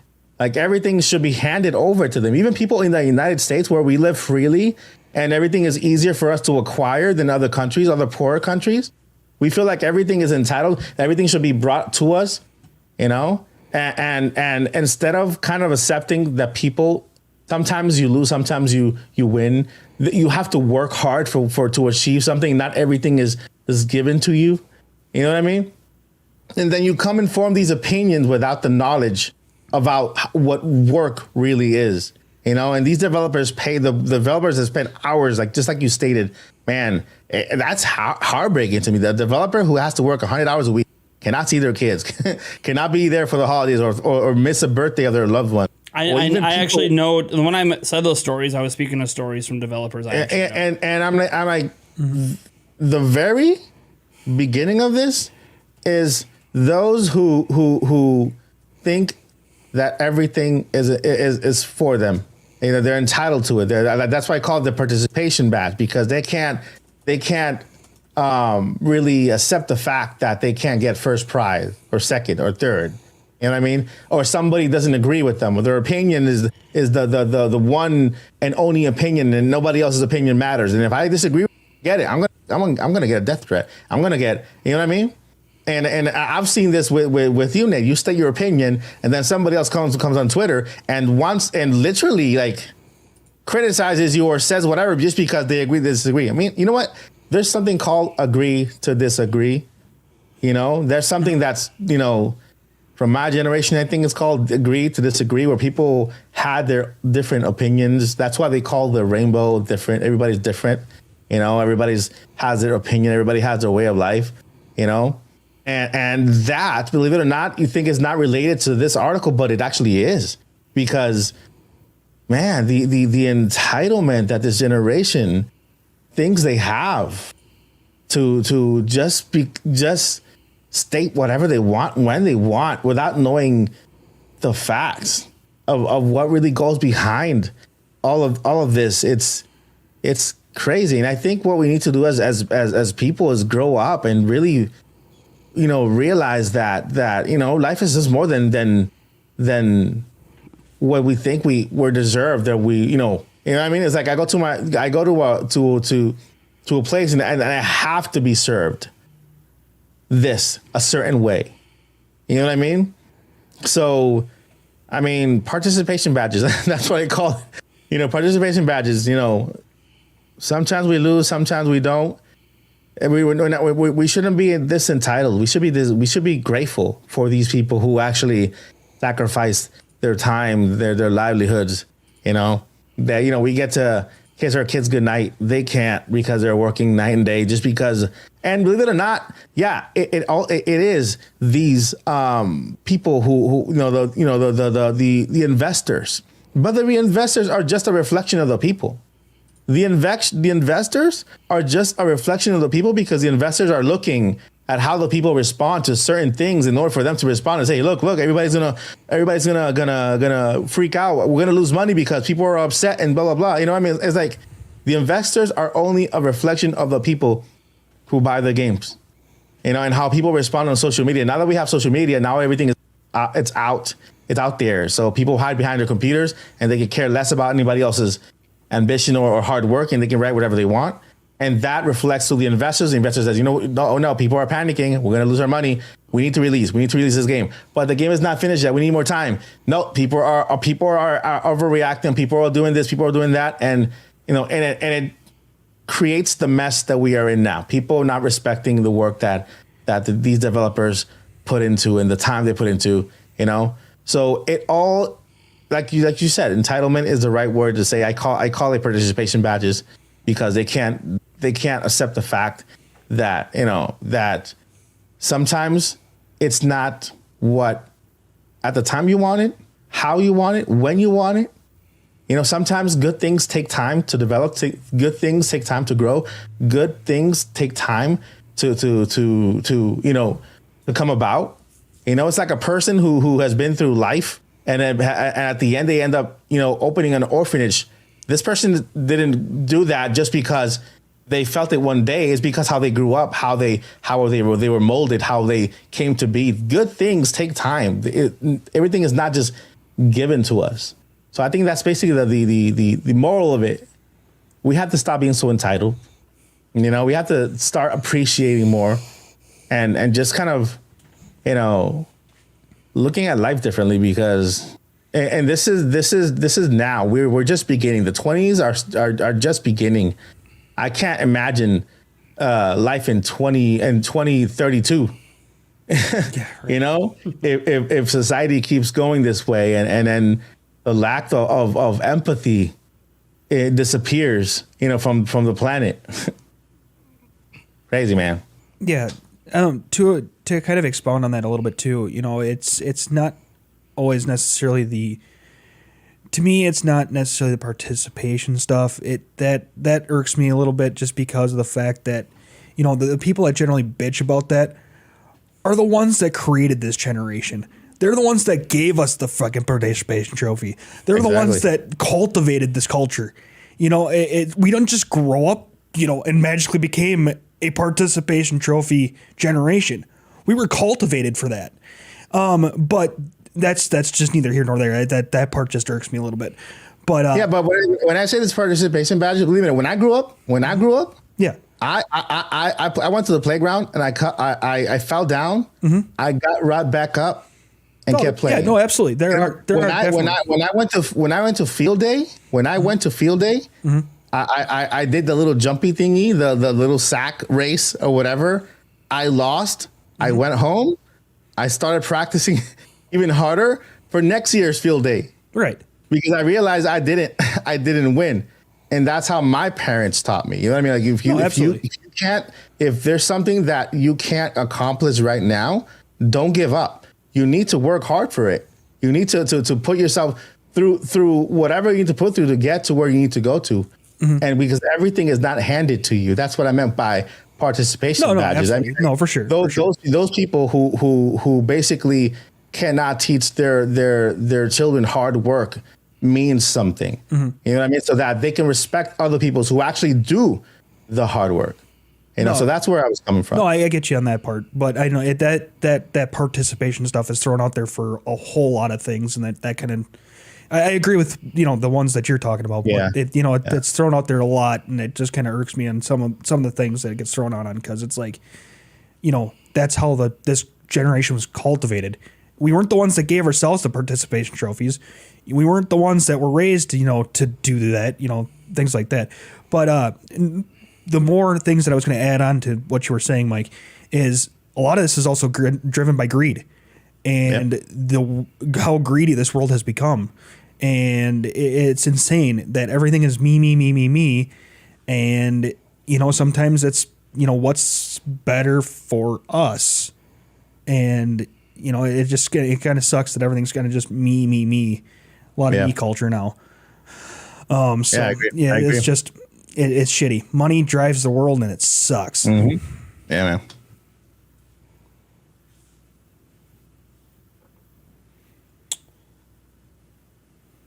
Fun conversation. Obviously, I'm a parent of 3 kids, and it's something that just in general, teaching my kids to, like my son Aiden hates losing. But it's important to teach him that not only is it okay sometimes to lose. As an example, you lose at a board game, it's not the end of the world. Yep. But if you want to get better at it, like say Monopoly, okay, well, then you need to play it a hell of a lot more, and you need to figure things out. Maybe as you get older, you can look up strategies and just like with chess and try to improve and practice. If you really want to be good and make sure that maybe you win next time or give yourself a better chance. But it's okay to lose, but also if you don't like losing, which I told Yulia this the other day, I don't want him to lose the mentality that he hates losing, because he can channel that into success. Because you need to turn the hatred of losing into the hard work it takes to win next time. And that's what drives all of the most successful people in the world. I mean, I've been watching a lot of interviews and almost documentary-like series about the YouTuber Mr. Beast. Biggest guy that, in social media right now. He's got, between all of his channels and TikToks and everything, he's got over 200 million followers. He's doing numbers that are absolutely insane. He drops a video and it can do 300 million views. Like, that's just, what? Unless you're like, Jason Derulo or you get really popular with a song like Gangnam Style and do 1 billion views. Like, 300 million views is just unheard of. And you can just do that. But he's been working at YouTube for 12 years. And he wasn't successful out the gate. And he talked about how he and his pals, Chris and all that, like, they would sit down for hundreds of hours per week, like literally eat up their entire week, examining thousands of videos and hundreds of thousands of thumbnails and coming up with ideas and doing things and scrapping ideas and coming up with new ideas to be successful at what they're doing. They put in the work. They didn't view failure as, oh, man, we're just not cut out for this. Nope. Let's figure out what we're doing wrong. Let's figure out what we can do to be as successful as we want. And that was, even in his words, his parents were against it at first. What are you doing wasting your time on YouTube? Graduate college. And he was in college. And he dropped out and bought his mom a house. See, Mom? Maybe I was right. And here's the thing. The problem is, the message that a lot of youth, including my kids, get from that is, oh, I don't have to. I'm just gonna be a YouTuber. I'm just gonna be successful. Yeah. I'm just gonna start a channel one day. Like my daughter has a TikTok, and she got really excited because she got like 15 views or whatever. She's like, oh man, I'm gonna be huge. I'm like, maybe, but also a long way to go if you're excited. I'm glad you're excited over 15 views. Long way to go though before you can start to be like, yeah, let me do that for a career. The point is that a lot of youth think that it should just be handed to them. That's my experience as a parent. babysitting, watching other kids, watching my kids. They just keep thinking it should just be. They want to be a YouTuber. They're just going to instantly be successful. My son, every now and then he'll catch me checking out my analytics or whatever, and he'll see the money made and the views I got, and he's like, "Whoa, man, Dad, when I hit 18, I'm going to be as successful as you are at it. Maybe you'll be more successful than me at it at 18. I have no idea. But here's what I'll tell you: 24 years of hard work to get to this today. Since I started doing YouTube like semi full time, or at least taking it serious 6 years ago, 6 years of work to get just to where I am now." And there are people that have done less of it, only been doing it for a few years, that are significantly bigger and significantly better at it than me. And why? I don't know. They put in the hard work. I'm not denying they do hard work. They just had skill sets in other areas that naturally transitioned better than mine. I was a video game journalist. Going from written work to an on-camera personality, it's almost two entirely different worlds. I didn't know jack shit about audio equipment, didn't know anything about cameras or live streaming or being an on-camera personality and the differences between that and like everything you say being dissected in a way that maybe it isn't well written because you can edit it a billion times and have people proofread. There's no proofreads on my podcast here. No one's here telling me, "Oh, you can't say that," or hitting the censor button and "Oh my God, Nate's about to swear. Let's hit the censor." How do you know when I'm going to swear? You're going to miss. I'm the only one that knows when it's coming, and I don't know what's coming out of my mouth before it comes out of my mouth. Right. But the point is that it's this interesting world where they expect instant success, and then when they don't get it, get really down on themselves and just quit. And then they move on to the next thing they hope to be instantly successful at. And then it doesn't happen, so they quit. Then the next thing they expect to be instantly successful at. It's almost like the idea of hard work is leaving them. So when they find out a thing like the game developers, and they're like, "Oh, the games are coming out unfinished," they must be lazy. Why? Do you even know the work that goes into making a game? Yeah. Do you have any fundamental understanding of game development? No? Then maybe don't make a comment that makes it like you do. Your complaint is valid. You don't like an unfinished, broken product. That's a valid complaint. 100%. But because you're not knowledgeable enough, you're pointing the finger in the wrong direction. And it's just unfortunate. And that's what happens with a lot of people who think they should be successful. Or even when you see some of these TikTokers, they'll blow up and be successful overnight. They had something go viral, like the Island Boys, right? They went viral and huge, and they have done jack shit ever since. And they keep wondering, why are we getting booed off stage when we perform? It's like they didn't understand that people were memeing them because it was terrible. Not because it was good, but they got it in their minds that it was actually good. And that they're good at what they're doing. And now their careers are going down the toilet because they thought it meant something that it didn't. And this happens with so many content creators that do go viral or do get a successful thing, is they don't really understand what's going on. And they think there's something that they're not. And then it all just goes to crap. This happened as YouTube started blowing up. And like how many massive YouTubers get no views anymore? How many channels do we see with millions of subscribers that get less views than my channel gets? Yeah. Because when I come across a couple of them, like, wow, it's getting pretty bad because, having 300,000 subscribers and getting 500 views is tough. Yeah, you did something wrong at once upon a time. You never figured it out, and I applaud you for continuing to make content. That's cool, but you never actually figured out what happened. You just think you can keep plodding along, doing the same thing over and over and over again, and expecting the same results, and that's just not how it goes. Like, example. On Monday, I tried a new, fresh idea, this Prime Gaming Show radio thing. It's a brand new idea I had. I put a lot of work in it over the weekend, and I thought the show, for the most part, was really, really damn good. And then I came to realize, as I was planning the second episode, and I didn't have an entire weekend to plan it, that I don't have the time to run that daily show. I just don't. It takes 6 hours of planning. And this includes not just the research and the topics, it also includes all the graphics I have to make, all the things I want to show, because I'm a solo. I don't have like a team of people that other radio shows might have handling the graphics, handling this. Or if you're going to try to get a special guest to come on, you want to interview someone on a very specific, I have to do all that work, and all that legwork doing that daily means I don't have time to make other videos. I don't have time to do my Tuesday game stream. I barely would have had time to I don't even know how I would have did the podcast this week, because I would need the time right now to get ready for the show tomorrow. And unfortunately, I didn't build my channel originally as that type of show. So I have to be very careful at transitioning to something like that. That is something to explore down the line when I have more time and more capability to do something. But the important part is, and someone brought this up because when I mentioned on Twitter originally is where I mentioned I wasn't going to do the show anymore. I got a lot of encouragement from a couple of people in the community who said, but you know what's important?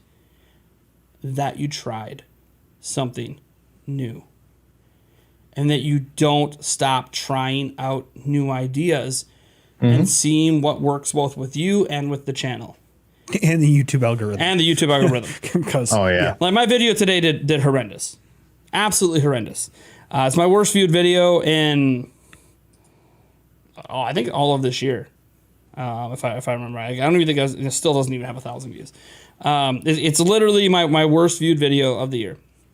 And it's on a really important topic. And one positive out of it is a lot of commenters that did watch really enjoyed what I had to say. And they thought, man, this was really well done. So that's number one. Yeah, the content's well done. But you know what I'm not very good at? Titles and thumbnails and finding a way to, like, look, I know the stories from yesterday. I'm late to the party. So how can I package this story with a title and thumbnail to drive viewership? I don't know. And I'm still learning. And the point is, this is a learning experience for me that doing this, and by the way, my title was very much to the point. Sony is reportedly trying to buy Square Enix. Very to the point. Those are the titles everyone tells me they want. To the point. Doesn't get views.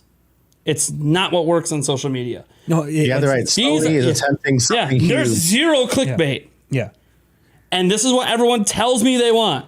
Well, and I literally threw out this video knowing it was going to fail, and kind of as a proving ground that this is what everyone tells me they want. Look at that simple thumbnail, the PlayStation logo with Square Enix. Look at the title. Everything's matter of fact. You don't even need to watch the damn video.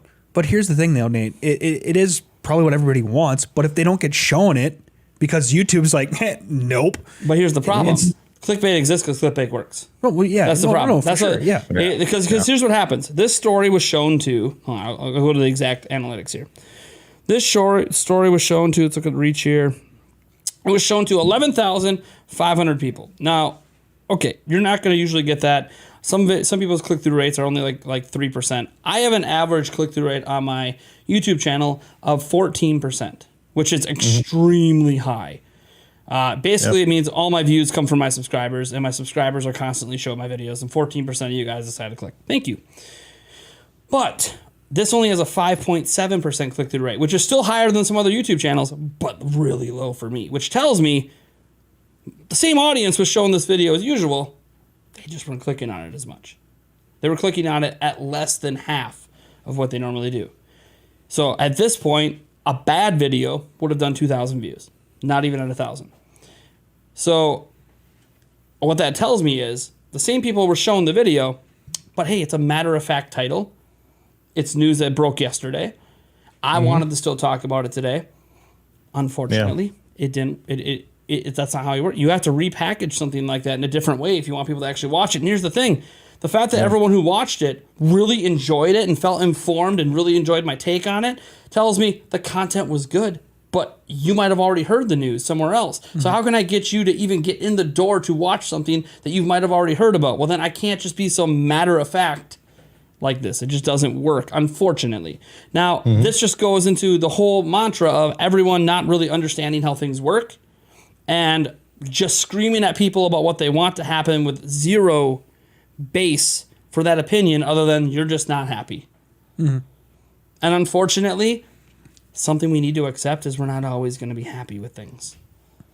Sometimes it's out of your control.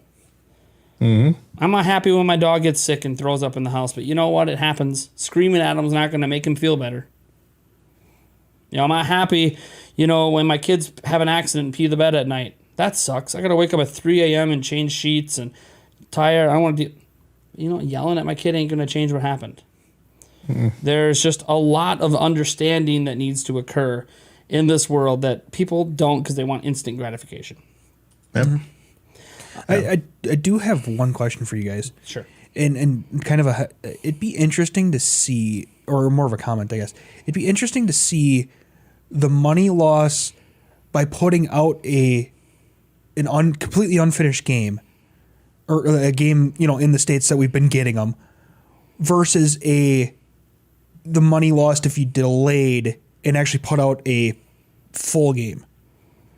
Are you making more money putting out the shitty version of the game, or is it in your better interest to hold off and put the game out? That even applies. And we would never know, because you can't. Yeah, I can only compare from a content creation standpoint. Like, if I would have did that story last night when it broke, rushed out a video, it was low quality, but had a more clickbait title and something, dude, it would have probably did potentially 10,000 views. It's a big story. Sony buying Square Enix. Yeah. Like, that's a massive story. If I got the story when it happened with a rushed video, bad editing, low quality product, but with a clickbait title and everything, it would have blew up.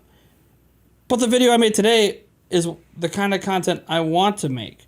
The kind of content that takes time to not just react instantly to something all the time. And unfortunately, the reality is that video I made today is going to make me less than $1. The video I could have made late last night would have ended up making me $50-$60. And this can probably translate to game development sometimes, that, hey, if we delay a game too much, it could hurt the sales. And if it hurts the sales, it's better that we rush it out than not. Even though you can argue reputation hurting. Well, guess what? If I keep delaying my videos like this, these news videos, I delay them 24 hours. So say a Nintendo Direct is announced today, and for some reason I wait till tomorrow to make a video telling you a Nintendo Direct is coming. Guess how many people are going to watch that video compared to today? And guess if I keep doing that, what's going to happen? I will no longer be able to keep making YouTube content, because there will no longer be the money available to do it. And I understand there's the whole reputation. It's important to make the quality content. It's important to make your quality games. Keep the reputation high, But if, keeping the reputation high comes at the behest of losing millions and millions and millions of sales. But I have the other. Let me give you the other side of the coin. Because Nate makes good points. Now let me give you the other side of the coin on the same question. I think that if developers wait until they release the full game, I think it's a win. Just because the game has to come out anyway. People are still gonna buy it now rather than before, and the game receives better reviews, more people buy them, more people get invested in them, and then they look forward to the next. And this basically helps, this game development company acquire funds for the next game. You know what I mean? Rather than releasing a bad game with bad reputation, which I'm pretty sure hurts the developer company and makes it less likely for them to proceed to the next game. You know what I mean? Oh, yeah. And that's why for content too. Like, maybe you're getting less views, but the people watching that video are more likely to return the next time. I think what happens, and this is what happens to me, finish your point. Yeah, and then what you are saying about you're 100% right. The releasing the video, but you can make a video that very well made and get, let's say, 500 views on it, the worst video, right? And then make a really quick video, like you just said, like a crappy video, get 10,000 views on it. But those are almost 10,000 views of people who are going to say, wow, what a crappy video, And then from those 500 people, at least 200 are going to say, wow, this video is really well made. Subscribe.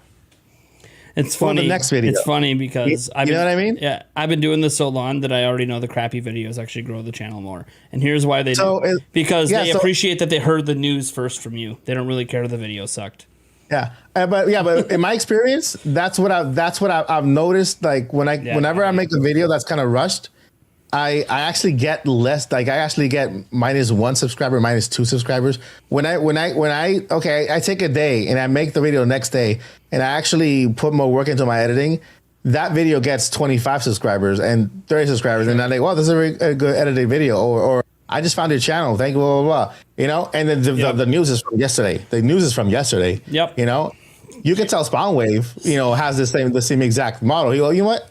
I'll just talk about it tomorrow. I'll just make a video tomorrow, put it in the news, make sure that, thumbnail, whatever. And I'll talk about it tomorrow. I'll still get the views. I'll still get the subscribers, but I'll make sure I dedicate more time to it and just put it in my regular news, because Bonway listens to the news just like we do. He finds out the same time we all do. You know what I mean? Yep. But you know what? Let me just put it in my news tomorrow. I'll take more time on polishing it, more research, better informed, and then I'll just put it out there. Here's one thing I want to add, and before I do, I want to make sure I make a note of this for the people watching live. Thank you, Bama Hut, for gifting 5 memberships earlier. Yeah, I was trying to squeeze that in sometime, but we had a serious conversation going. So I just wanted I did see it. Awesome. Remember to go join memberships over at our Nintendo Prime podcast channel. I will shout you guys out at the end of the stream. Right now, it actually won't pop up today. It'll pop up tomorrow. So I would appreciate if you do become a member, if you just say something in the chat about it, and I'll make a note to say something at the end. One thing I wanted to note, and Mike, I think this is a great contrast, is you're what I would call an up-and-coming YouTuber, right? So you get to focus on all these different ways in which you do your content to find out what works for you and what's going to build the best reputation and get gain your subscribers and build the reputation around the content you want. Hence why, I'm not going to talk about Switch Pro because I don't want to talk about it. I'm not going to take advantage of the algorithm. I'm not going to talk about it. I'm going to do this. I'm going to do that. I'm going to focus. And you see your growth. But there's a difference between that and people who maybe even they grew up in the community that way, right? They built their quality videos. They did things differently. Game developers, EA, Nintendo, Ubisoft used to release finished games. They used to release finished games. That's how they built their companies up. Games were cheaper to make back then, but they released finished games. They built their company up, and now they got all these employees, thousands of employees. And all of a sudden, taking all this time to make the games that now cost more than ever is leading to them no longer having the same amount of money they once did to cover the expenses. Yeah. So now they see, well, we need to get money now, not money later. And this is like, as a YouTube content creator, I make a certain amount of money on YouTube. If I start saying, you know what, I'm going to accept putting out higher quality videos that only get 500 to 1,000 views, you know what's going to happen? Because I'm already making decent money, I see that revenue tank for half a year. I won't be making videos in 6 months. And that's what happens, I think, even in the game developer world, is they grew to a certain point doing something a certain way, but then that certain way wasn't sustaining them anymore. So now we got to spend even more money and invest bigger numbers to make the games even bigger and meet the gamer demand.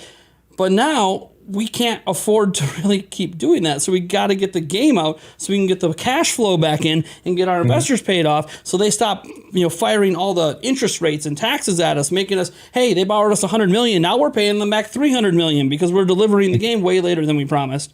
And so I feel like there is a kind of a crossover there a little bit where it's like, hey, look, I'm basically doing YouTube for a living at this point. I can't afford to just keep taking all the time I want to make a video, only get 1,000 views, only make $1. Yeah. I can't keep doing it. I would have to leave YouTube probably after a month. I probably wouldn't even survive 1 month of doing that. Yeah. So I think this is kind of innate to the whole. Yeah, I could have rushed out a video yesterday. Could have got more views. Oh, maybe. Let's say I lose subscribers. Okay, but I get to survive for another month.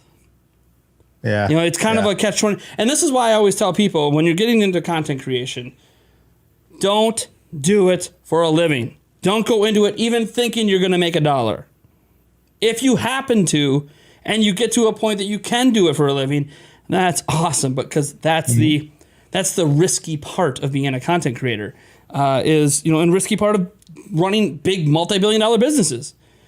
Imagine if Apple just said, you know what, the next iPhone has a major problem. We're not going to release it this year, right? We'll even skip this year. And we'll wait till next year. People could lose jobs over that decision.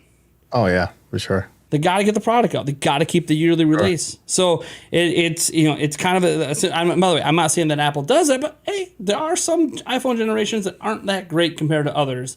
And I think a lot of that is driven by, hey, we got a bottom line. We got to hit. We got targets. We got investors. We got employees to pay. And so I feel like there is a bit of a give and take there where it's easier to come up and say, we should do it this way, and I actually get more success doing it this way. But then you're not in the position where if you didn't get the views, you would be negatively impacted in any meaningful way. Whereas other companies, they don't get that cash influx at the end of their quarterly report. They could be meaningfully impacted, and thousands of employees can get laid off. So it's really it's an interesting world we live in, where again, this kind of gets back to the original point. Money drives everything. Oh God, and it sucks. And greed and money and investors sound great until oh my gosh, it sounds amazing. Like if I look, I've talked about this before. I can't really get too many specifics on it. I have an investor on my YouTube channel, and without this investor, my YouTube channel would not be here today. I can't go into details on who it is. I can't go into a whole lot of details into it. But let's just say 5% of my YouTube channel I do not own. Somebody else does. And that somebody else invests thousands and thousands of dollars into my content every year. I want to sell half of my channel. Everybody interested in half of my channel? No. 49%. Mike. 49%. I'll give you 49. Dude, I might have an Abe Lincoln with your name on it. Wait. Hold on. No. In fact, I don't have an Abe. I got something even better. You might know this person. He's extremely famous. Oh, yeah. Extremely famous. Ooh. He literally, without this, I would not live in the United States. He is number one. A little George Washington for you. He is number one. But no, it's an interesting situation because I can kind of feel like maybe there's a little bit of crossover in just looking at that personally. Like I can't sometimes the success of getting as much views as possible, and I'm also in a unique field where some people do actually value getting the news faster than they do the quality of the actual report because they just want the news as it happens. And there is people that, you know what, the video might be rushed and it might be dumb. Like, this is what Game Explain lives off of. They do a quick 1-minute video when the news breaks. It's not a high-quality video. It's not deeply researched. It's, here's a tweet from Nintendo America, Wave 2 DLC, Mario Kart, it's coming today, it's awesome, have a good day. And then they peace out. They peace out after a minute. They peace out. It's a super rushed, but that video is gonna get them 100,000 views and make them more money than when they go later and they sit down and they have a 5-person discussion that only does 3,000 views. Yeah, but who says that a last-minute video can't be good? You just have to have a template created, make sure it looks good, something ready, like a pre-made something that that you're gonna use that for breaking news videos. Record your voiceover over it, put an image over it, and just say, hey, something's happened last minute. This is what's happening. Later on, come back for more details. I'm going to break this down for you later on. Blah, blah, blah, blah, blah, blah, blah, blah. Yeah, but here's why that doesn't work for me, because I like the discussion, so I can't put out a 1-minute video and just say, here's the headline, goodbye. Yeah. I can't do that. I think part of this also has to do with precedence. Nate, your precedence has been set that you get the news out instantly. So your fans are looking for instant news, more instant. And Yulia, and your fans you're not wrong. My fiance is in the live chat. Sex sells. Oh yeah, for sure. You should come on the podcast sometime, and all you have to do is sit there and let your cleavage be there, and we'll instantly have like 500 more viewers. Sure.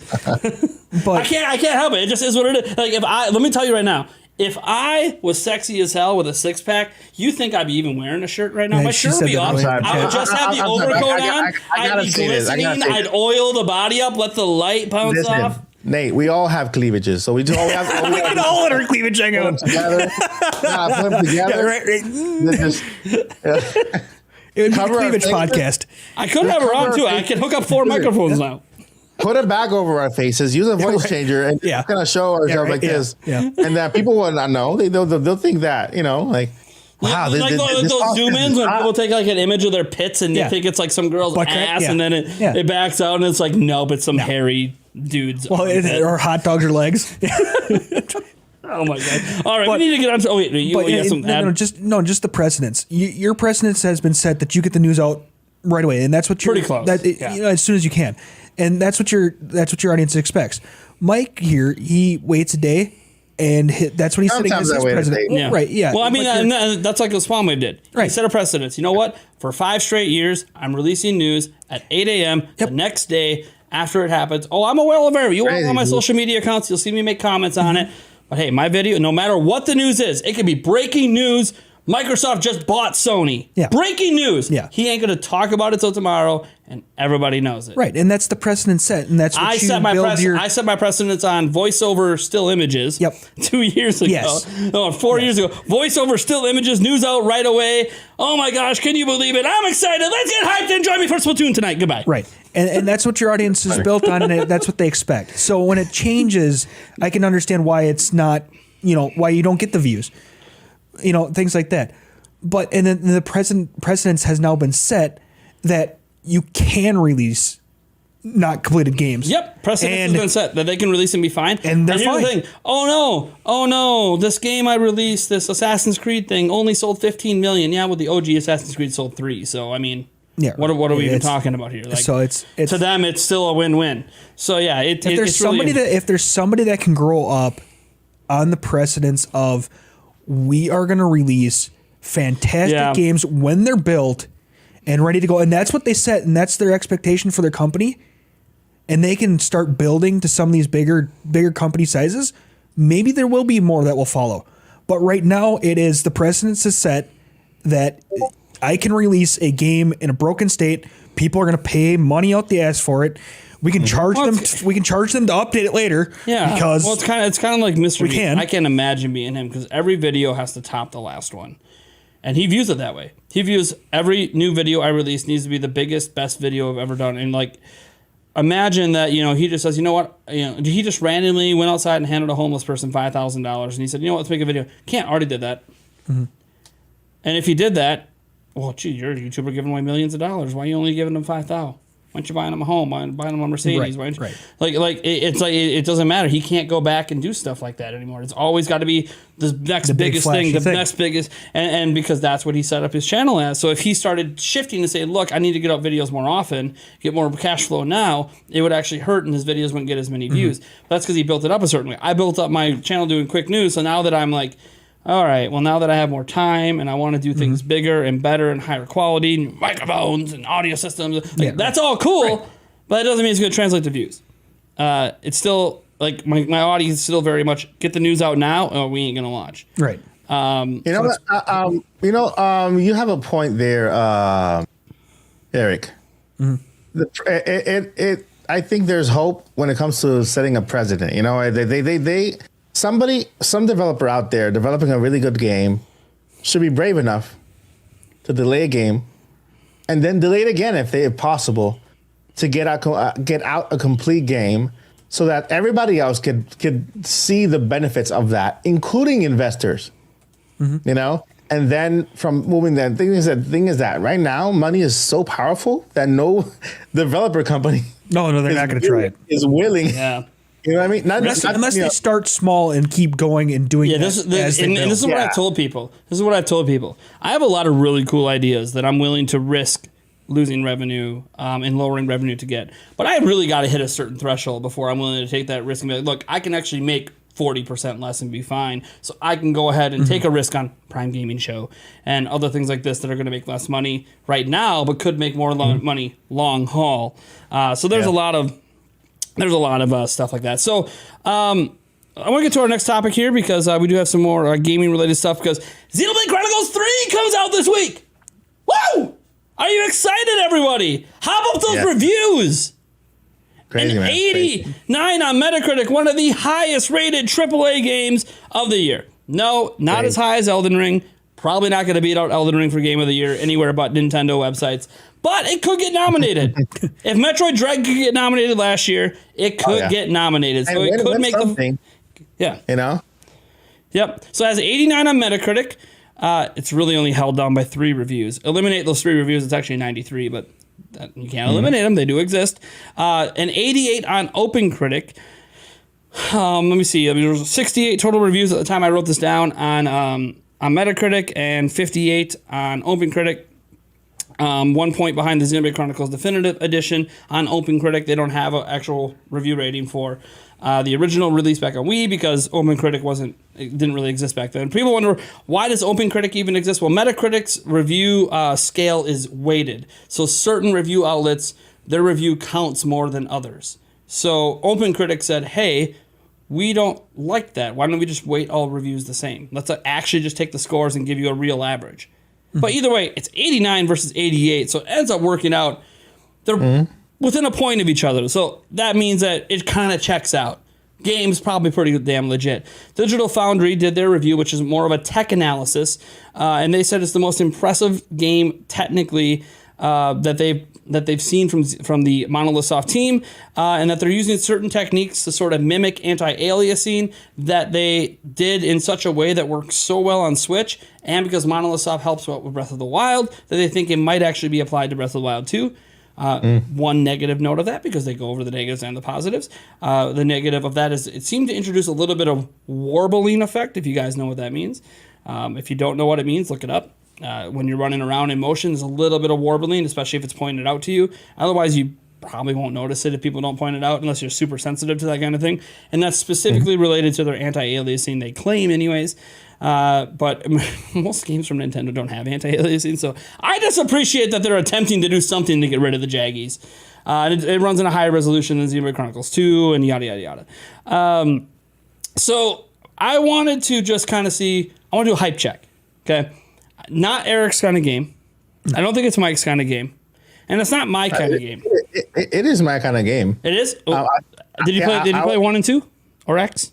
I didn't play the Xenoblade Chronicles series, but I like RPGs. They are RPGs. I've just been waiting for the right one, and I think is this the right one? Yeah, I think this is the one. This is the one that I'm gonna jump into. Wait a second. Are we about to have a Mike versus Nate speedrun? No, I'm just kidding. I'm not speedrunning a JRPG. Oh, I'm good. I'm good. Good luck. Not speedrunning a story-heavy game. No, okay. Nah, I'm not. I don't speed run Super Mario first. One. So okay, Mike. This is what I was hoping. So we're at a hype check now. You're hyped enough that now that this is the game you're diving into. Yeah. What sold you? What sold you? Why is this the Xenoblade that's grabbed you? I would say a review that I read on the game. Because the thing is, I did context here. My Nintendo News. My Nintendo News review. Okay. Yeah. I bought Xenoblade Chronicles, the first game. I have it there. I started playing it, but I'm like, you know what? Xenoblade Chronicles 3 is there. I'm going to wait to see what happens. And if I literally need to play this one and the second one in order for me to kind of join the third one, right? Because I was still going to get into it. I was looking for RPG. Because to me, my RPG has always been Final Fantasy. I'm like been really invested in that world, and I've been looking for another one to get into, I like Final Fantasy, Chronos Cross, Chronos Trigger, those, retro RPGs. But Xenoblade is one that I've kind of like, it looks very good, and every single presentation that I saw, I kind of liked it even more. Even the Xenoblade Chronicles Direct. That they show was that convinced me. Oh, okay, I need to get into this game because I just like the mechanics. I like how it looks like. I like that it's very story driven. Do you want to hear the review? This paragraph? Sure.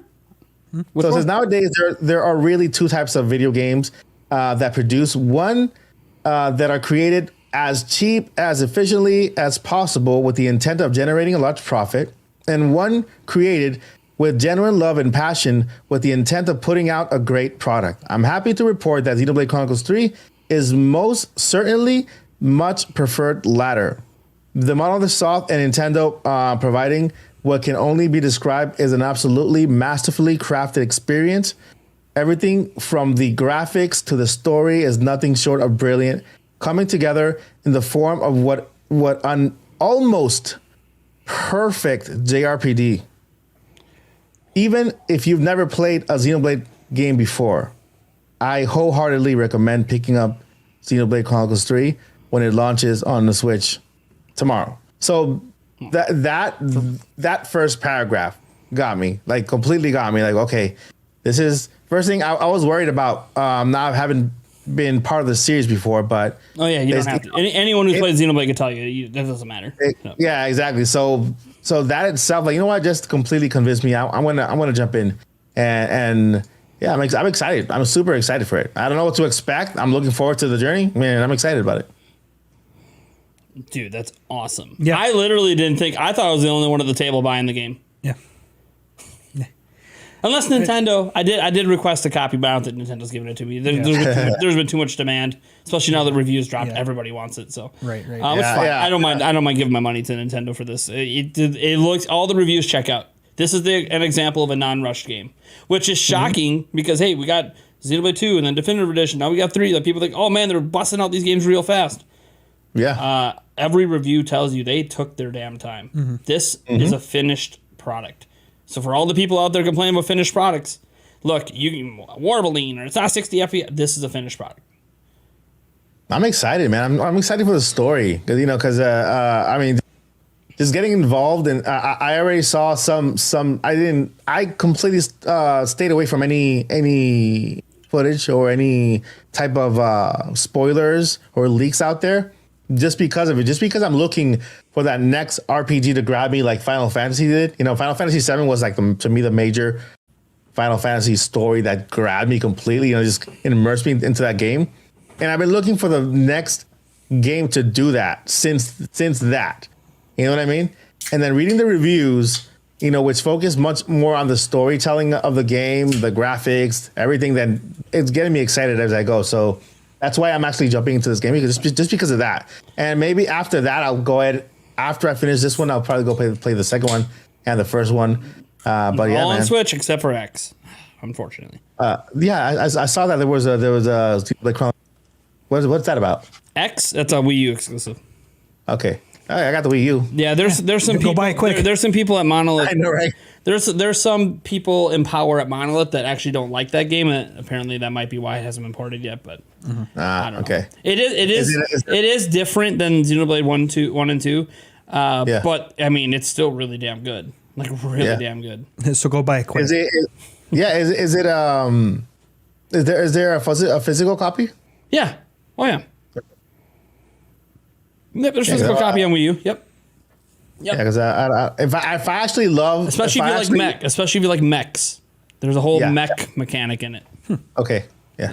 Yeah, because if I actually do fall in love with the franchise, I would want to collect the series and physically have it. There you go. In fact, I'll check what it costs for you right now on eBay. Yeah.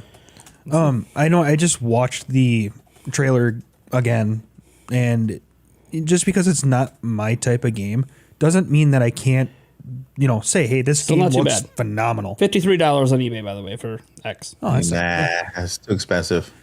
For an old game, yeah. But but you got to remember, it's Nintendo, so they're going to charge. Well, it's not surprised that they don't sell them anymore. Yeah. So. I'm surprised that it has dropped even $10, so. Yeah. Anyways, what were you saying, Eric? I watched the trailer? I just watched the trailer again, and again, just because it's not my type of game doesn't mean that I can't say that this game does look really good. Probably not enough for me to pick it up because I already have a backlog of games that I still want to play. But I can definitely note, I can see why this would draw people in. Very much so. It just looks phenomenal. It's just not necessarily my cup of tea, I guess, unless it would be kind of like a mass multiplayer, where you and I back in the day, this would be like you and I back in the day where we sit down and just play overnight and just keep doing that. But not nowadays. I just have a backlog of games that I want to get to, and this is just one of those that, like Turtles. Exactly, like Turtles. This is just one of the games that it looks great, but it's just not something I'm going to play. And that's totally fine. Like the way I look at Xenoblade is, to me, this is Nintendo's Final Fantasy. This is their exclusive JRPG franchise.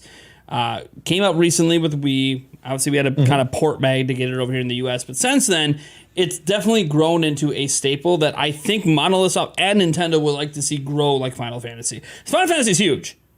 This is not going to sell Final Fantasy numbers, but they want to see growth, franchise growth. And Xenoblade 2 was the best selling Xenoblade, obviously. And then, because, when 1 came over to the US, it was GameStop exclusive, and it was really weird and hard to get your hands on. But now we have all 3 of them here, all 3 of the mainline ones, I guess, right here on Switch. And they want to see growth. Like, if this game could sell 4, 5, 6 million copies, that's a massive win for Monolith Soft. That would be Monolith Soft's best-selling game ever. So they want to see the growth. And this, Splatoon 3, and Mario plus Rabbids, and Pokemon. Those are the 4 big pillar games they have the rest of this year that Nintendo's banking on being system sellers. And this hits on a very niche, but a very hardcore audience. And I really, really hope a lot of fans decide to give this a shot. One thing that's been interesting is since the reviews came out, I've noticed a lot of people who read the reviews just like Mike and went, you know what? I think it's time to give Xenoblade Chronicles a chance. I mean, we have the trailer playing on the video version right now, or the last 8-minute preview they did. This is official footage, so I won't consider it spoiler territory because we don't even have the audio going. But it's dude, it's incredible. And some people get sick of the anime styles, and I understand all of that, but I don't care. This is Nintendo's Final Fantasy, and some would tell you it's even better than Final Fantasy in some ways because it's completely different. Comparing the two franchises, the only way you can compare them is they're both JRPGs. But that's about as far as the comparison goes. But I'm so excited. This game looks so polished. Looks like so much love was put in it. They have all these developer interviews out there. I mean, they literally sat there and said they spent days debating internally on the design of the characters and actually fighting about it. And they brought up Noah, who's one of the characters in the game, as a character that they actually fought vehemently over the look of Noah. And all the developers were just so passionate about the direction of the character and the look of the character. And like, I'm sorry. That's how much passion went in this game that you're literally having meetings for days debating just the look of a character. So much attention to detail. And that's how games get delayed. That's how games get delayed. But so much attention to detail. Yeah. By the way, I actually have an interview coming up on the podcast with Harry McIntyre, the voice of Noah from Xenoblade Chronicles. Wow. There it is. Wow. Is this the new Nintopic podcast coming up? That's not for this month. This week we have Lara Faye Smith coming up again, and then next month for Harry McIntyre from England, by the way. So we have to schedule that. Yeah. Different time zones. Cool. Well, look at that. So you want to get some additional Xenoblade coverage a month later, but from somebody who actually worked on the game, at least from a voice acting perspective. Check that out. That's gonna be great. I haven't heard Noah's voice yet because I've been almost every time I watch the trailers, the volume's never on, and I'm not really sure what character is who. And that's okay because I'm gonna find it out firsthand when I play the game. So I don't need to know. I could just sit back and enjoy this incredible gameplay and go, "Damn, does this look good?" Yeah, this is a Switch game. This is a game that I have to sit here in the back of my mind and go, "This is a Switch game. This is 100+ hour, life sucking, soul sucking." 12 hours of cutscenes, Switch game. That's hilarious. And I am so excited to play it. It looks so good. And I know some people look at this and go, man, they got this out and we're still waiting for Breath of the Wild 2. Hey, different development teams. Yeah. This is Monolith Soft's bread and butter. Well, and I'm sure this is one of the ones that they've been majorly making. Well, and I would also say the expectations for Breath of the Wild 2 are significantly higher. Yeah. I mean, the most awarded video game in video game history is Breath of the Wild. Has the most Game of the Year awards of any game in history. So needless to say, the expectations are just a little bit higher. So they're gonna try to make sure they get it right. I actually kind of feel bad for the Zelda team. The bar got set so high. I'm not sure there's anything they can do that's going to be able to meet expectations. We'll find out next year. But Monolith Soft is so good at all of this stuff. I honestly have little doubt that Monolith Soft is going to end up nailing it. And look, it looks incredible. It sounds incredible. Everyone seems to be really excited about it. There is, you do not, again, you don't need to play Xenoblade 1, 2, or X to really enjoy this game. All the reviews even say that. There are some references you might not catch if you don't. But there's nothing like that's inherently necessary about having to play those other games because the stories they're all like self-contained. Yeah, they're all like kind of self-contained stories. But there is, for people who are kind of like with Zelda, there is like an overarching connection you can make and references that are there. But Easter eggs. Yeah, but you don't need to play the prior ones to get to really enjoy. And this from every review I have read, everyone keeps saying that this is the best Xenoblade Chronicles game that's ever been made. And that's including people that gave perfect scores back to the original Xenoblade Chronicles on Wii. And that's incredible because like that's still the highest reviewed one. The Wii version is like a 92 on Metacritic. Doesn't have that many reviews though. Not surprised. It was really hard to get that game. So not really surprised it has less reviews. But even then, like, oh, this one review under it. Yeah, that doesn't necessarily mean anything. Generations, timing, number of reviews, etc. So look, Xenoblade Chronicles 3. I'm saying it right now, it's going to be nominated for Game of the Year. Not going to win. It's not going to beat out Elden Ring.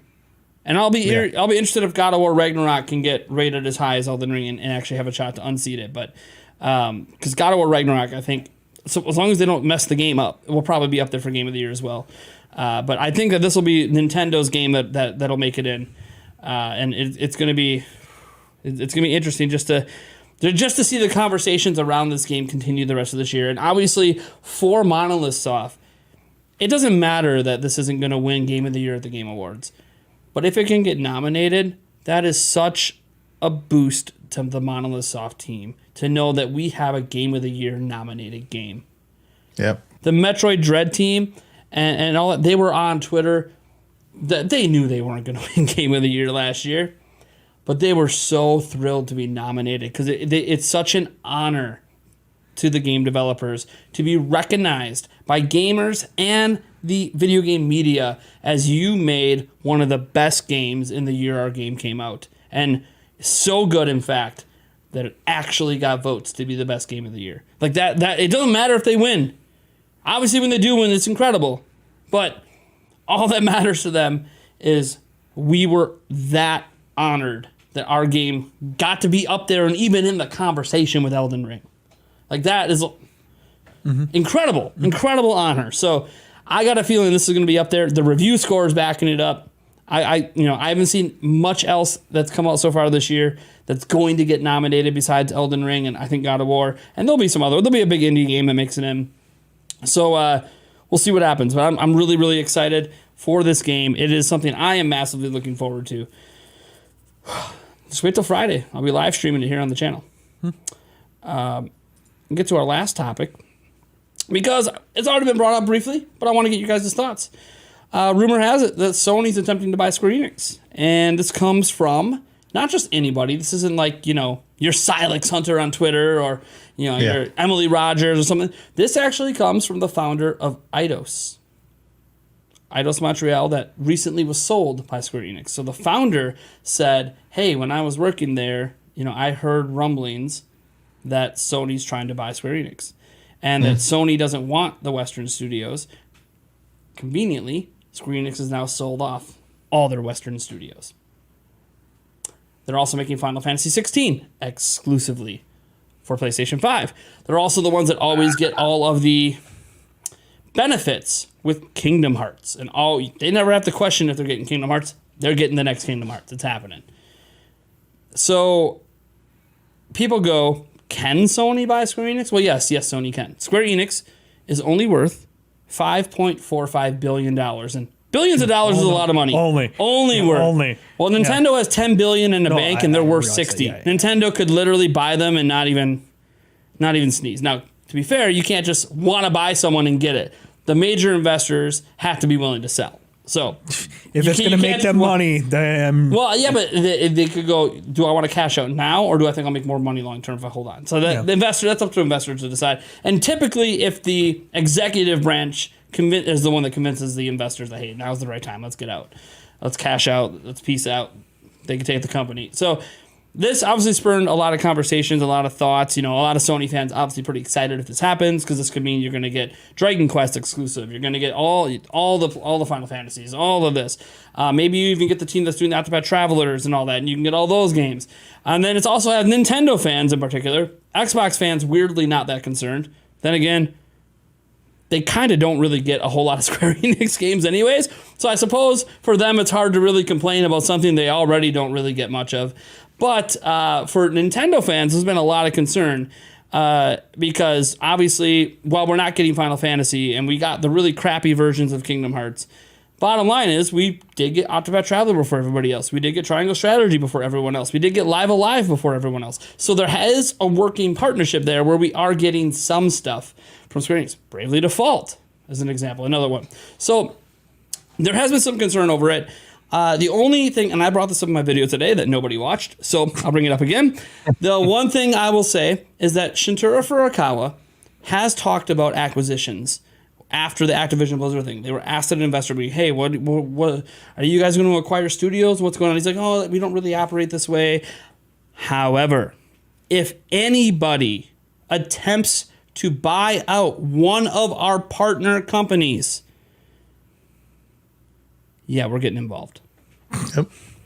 The president of Nintendo said that. So if Sony attempts to buy Square Enix, and Nintendo's got this working partnership, they ain't going to just sit back and go, yeah, you can have them. Have a good day. When Nintendo can literally buy out the company overnight. However, doesn't mean Nintendo's interested in buying out all of Square Enix. And I brought up this interesting point that, look, maybe they come to an agreement, and Nintendo and Sony jointly buy out Square Enix, and they kind of split the company up. And basically, Sony gets all they get the Final Fantasy team, they get the the Kingdom Hearts team, and then Nintendo would get the team that's making the Octopath Travelers and that other world. The only interesting part there, and the only debatable part that I could see, is the Dragon Quest team, because Dragon Quest is huge on both platforms, massive sales on both platforms. I don't know what happens there. And maybe it comes to a joint ownership, and they just agree the games will come out on both platforms moving forward. I have no idea. That could be that's something I didn't actually address in my video, because I didn't think about it till after. I'm like, holy crap, Dragon Quest is actually. I was looking up sales figures. It did big on Switch and on PlayStation. So Nintendo's not going to just want to let that go, and Sony's going to want that for themselves. Where is that in relation to like Kingdom Hearts sales? Is it way more? It's behind Kingdom. Well, let me look up Kingdom Hearts 3. Because what might happen is maybe like Sony takes the Kingdom Hearts and Nintendo takes the Dragon Quest, and then they agree to release their respective games. So Kingdom Hearts 3 sold about 6.7 mil on the other's platforms, just because it like a fair trade type thing. Okay, so Kingdom Hearts 3 was 6.7 mil. Dragon Quest sold 6, so they're around the same. So maybe one takes one takes the other, and then they agree to swap. I'll give you this game, you give me that game. You take this, I take this, and they just. By the way, I hate this. Fair switch. I hate this so much. Yeah. Man. I don't. So some acquisitions at times make sense. Like, I think Microsoft buying Activision Blizzard was basically the best possible scenario for that company. It just needed because they need to be cleaned up. They need house wiped out. And I don't trust EA to do it. I don't trust, even if Apple got involved to really do it, Apple might try to make it all on their arcade and their phones and really just change the company too much. So I don't really trust them. No. Yeah, Mike. God, no. As if he gets to make those decisions. Right. No, I know. I don't really trust a lot of companies. So like the bottom line is, look, whether or not they stay multi-platform or not, yeah, I would prefer they stay multi-platform. But if they're going to get bought out, it's nice to keep it owned by an American company when they are an American company, and just kind of try to reform them and maybe get Blizzard and Activision and get them back to the glory days. We'll see. They had the stuff going on at that company. Yeah. They needed major stuff. But like Square Enix doesn't have that sort of controversy going on. So this is a weird situation where I don't want Dragon Quest to go away from PlayStation and Nintendo. I don't want Final Fantasy to only be on PlayStation forever. I want it to be on other platforms. I don't want, even like the Triangle Strategy of the world, the Live Alives, to only be on Switch. I think everyone should get to play those amazing games. Live Alive, everyone has told me Live Alive, literally, like Jeff Grubb did a little show today where he said, in his opinion, Live Alive is Game of the Year. And I'm like, It's a remake of like an old Game of the Year. That's how good it is. That's how well it holds up. Wow. So I don't want that to. Hey, if that's how good it is, we should let PlayStation fans play it. Let Microsoft, let PC. Don't just keep this on Switch. I'm not a selfish gamer. Let everyone enjoy the greatness. But this is reality. If Square Enix wants to be sold, they will be sold. So yeah. And we don't know that Sony would force things to be exclusive. You're right. We don't know this. A lot of people point that out. Sometimes, hey, we don't know that they would make it exclusive. We don't, because they claim, as an example, that they're not going to make Bungie do exclusive games. But they fully own Bungie now. That sale is done. Let's see if that's still true 5 years from now. Mm-hmm. Might be true today. Let's see in 5 years if Bungie games are still coming out on Xbox. We'll see. I have my doubts. It's nice to play nice to get the sale done. Mm-hmm. Now it doesn't matter because Sony gets all say. So it's kind of like maybe there's a poison pill in there. Maybe there's the Kyler Murray. Please watch 4 hours of film per week on your own independently poison pill. Where if you don't do that, we can void your contract. Like maybe there's some poison pill in there where if Sony ever demands they make it exclusive, voided. We're no longer part of your company. I don't know how you can void it. Where would it revert back to? Yeah, how you going to pay Sony back the money? All the people that are no longer involved with the company that probably reinvested the money that you paid them, you're just going to get the money back. I don't know. Yeah. That's why I don't think that poison pill actually exists in the sale. I think they just made promises that aren't actually in the contract on the sale, and it doesn't really matter because the people that are getting the money aren't going to be involved with the company anymore. Unless it kills the rights to the game. I mean, losing IP rights, having it revert back to the founders. Yeah, I don't know.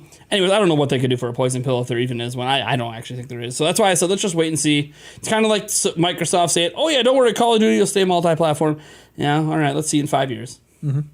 For now, let's see in 5 years when Call of Duty starts only being on Xbox and PC. Maybe and Phil Spencer will throw out the whole. Oh, Sony can have it. They just have to let us put Game Pass on them. Nope. Yeah, right. Oh, you gotta let us have Xbox Live. Nope, not doing it. No, then you can't have it. So it ain't our problem. Yeah, right. Yeah. Sony's being closed-minded. They won't let us run Xbox Live in competition with PSN. They won't let us do it. Well, have you considered letting PSN on your system? Nah. Sony hasn't even asked. We don't need your game. we don't need their games. We don't need their games. We don't need their games. They need our games. So, I mean, it goes both ways. I'm not trying to call it one company or another. It goes both. No. So that's why I said let's just wait. Call of Duty is probably eventually going to be a Game Pass or Xbox, Microsoft platform exclusive. I mean, maybe it'll end up on Mac computers too, I guess. I have no idea. Maybe they'll be friendly and let Mac players play it. I don't know. Mac gaming is getting better. It's getting better. Support's getting better, but it's not all the way there with PC yet. So I don't know. What are your guys' thoughts on this? Because to me,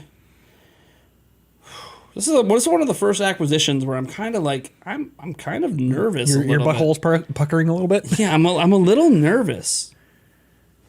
Mike, got some thoughts? I don't want it to happen. I mean, at the beginning, I'm like, I don't care. It's Final Fantasy. It's always been on Sony. But when I could take a look, I had to go and look at all the games that are on Switch and Nintendo over the years from Square Enix. And man, there way too much will be going away. And I'm like, no. I really don't. Especially Sony, man. Sony's not a good team player. They don't care about Nintendo. They're their competition.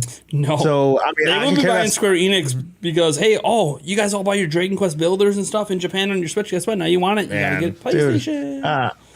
I mean, if we do say co-buy and then divide things, I want Nintendo to keep Final Fantasy. They can keep Dragon Quest. I'll let them have. Let's see what I can let them have because I'm not gonna let them have just anything. I'll just let them have. Oh, my Pet Shop, which was released in 2009. Yep. I'll let them have that. I'll let them have some game called Sanishi no Gamey, whatever. Mike, one second. I'll let you continue in a moment. Yeah. Congratulations to Paul Gill. He's celebrating his 9th wedding anniversary. Oh, nice. Wow. Congratulations, buddy. Had to shout that out. Had to draw attention. Let's get the applause going. Woo! Heck yeah. Enjoy it, Paul. Enjoy it. Hell yeah. Hopefully I'll be there with you someday. Yulia, don't kill me first. All right, Mike, go on. Yeah, so I don't want this to happen. I don't want Sony to buy Square Enix. Square Enix is too big of a company with games that are too good for them to make exclusive. And I know that's what they're gonna do. Sony's gonna make them exclusive. They're not even gonna hesitate like Microsoft did and say, "Oh yeah, we're gonna." No, they're gonna just tell you, "No, Sony." That's it. Well, plus Microsoft has to play nice for the FCC. Yeah. Because a $79 billion acquisition versus 5.45 is a big difference. Yeah, Life is Strange, Octopath Traveler. No. That Dragon Quest, Final Fantasy, Guardians of the Galaxy. No, we can't let this happen. We have to riot. Like right now. No, let's start right now because this. Some of those companies won't matter anymore. Like the Guardians of the Galaxy is not made by their Japan studio, so that doesn't matter anymore. But they're owned by now. Anything that can eventually, anything that can eventually, any of these franchises that are good, that maybe they're not even on Switch right now, but they can make it to Switch in the future. Because of this purchase, will never happen. Yeah. I'm with you when it comes to Square Enix being a company that publishes for everybody. I would like to see the newer Final Fantasy games on the Switch or the next console. You know what I mean? I don't know whether that's happening anyways. Sony throws around their money too much with Final Fantasy. Yeah. So, I'm on board with the no. I've been following Square Enix for a long time, and I mean, at the beginning, I had a PlayStation. That's where I played most of the Final Fantasy games. Mm-hmm. And I'm like, you know what? Not that bad. But when I take a look at the entire, game library that they have, a lot of on Switch, the Kingdom Hearts series that looks like it belongs on the Switch on Nintendo. Not in a cloud form, but in actual physical form. Going forward, these games would do well on Switch if released right. Like if Nintendo if they release Kingdom Hearts 4, well, they actually did announce it, right?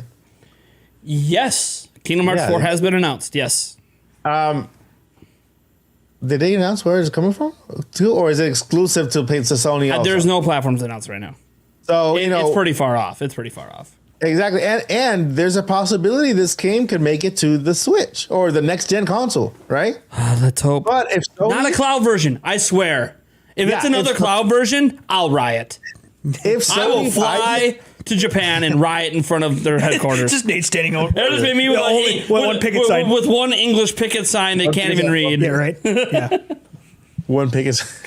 Nate's the only person with a picket sign. Yeah. What is this guy doing? Yeah. They walk by you. He just walked by you to lunch. Anyway, if Sony buys Square Enix, we can say goodbye to Kingdom Hearts. That Kingdom Hearts making it to whatever Nintendo console we have at the time. And the rumor specifically mentions they want that studio bad. Yeah. So I'm not with that. Hopefully not. I rather Nintendo buy it. Nintendo has, maybe not. Maybe even Nintendo will probably make it exclusive too.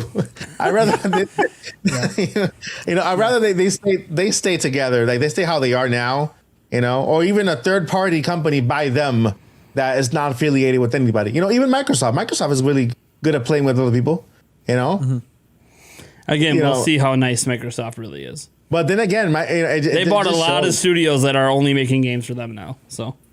Oh wow, you're right. I guess all three. Yeah, right now Activision's like the only one where they're like, oh yeah, we'll play. Yeah, we'll see.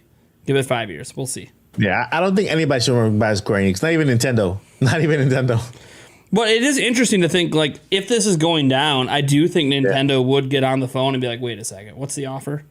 I do too. I don't think Nintendo's going to be like, no, you could just have them, Sony. It's cool. Yeah, our 92,000 shares in our partnership with them doesn't matter. Mm-hmm. So it's going to be really interesting if that happens. I mean, what it is a reminder of, because, by the way, Sony's Jim Ryan came out and said they ain't done buying companies. Like, he's publicly stated this. This is not a secret. Sony is looking to buy. They are a buyer market right now. They are trying to buy companies. So it's interesting when you think about who they could be going after. They don't have the money of Microsoft to make an acquisition like Activision Blizzard, but they do have enough money to make some waves with a Square Enix or a Capcom, Koei Tecmo. They could even technically afford Rockstar and 2K if they wanted. Not that they're going to do that, but they could try. So it's going to be interesting to see what Sony does, because they by their own admission, they're not done buying studios. I just find it interesting that if they do go after Square Enix or Capcom or any of those Japanese studios, Nintendo works with these companies too. So I'm very curious how Nintendo will react, because Shintaro Furukawa himself said, go after one of our partner companies and we will be forced to act. I don't know what that means. Like, I'm waiting for someone to try to buy Platinum Games, and Nintendo's like, we outbid you, have a good day. Like, and by the way, if Microsoft gets involved, they can massively outbid anything Nintendo could throw at Platinum Games anyways.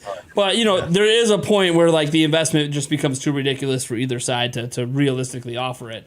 Because no company's looking to lose money on the acquisition. So, but yeah, Nintendo is very much like, hey, look, that's why I said, even if Nintendo doesn't try to, let me just outright buy Square Enix, I don't think Nintendo's got any interest in that.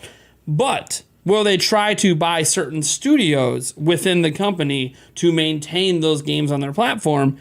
Absolutely. I mean, guys, they have done this before. They bought Monolith Soft from Bandai Namco. So they will buy a studio away from another company. So I think it's one of those that Nintendo wouldn't want to lose. Definitely wouldn't want to lose the teams making, Octopath Traveler, Triangle Strategy, and Bravely Default. So I do think that's like the one studio Nintendo would probably try to acquire out of that whole situation. But it is worrisome when you think, no more Dragon Quest? Really? No even middling thought of Kingdom Hearts being on? I don't know, man. Like, to me, it's a difficult situation, but this is the reality we live in. Companies are being bought out by platform holders. It's going to keep happening. And the future of video games in 20 years is going to look extremely different from today when it comes to exclusives, because we are in the fight for exclusivity. Yeah. Everything's going digital. Everything's starting to become services.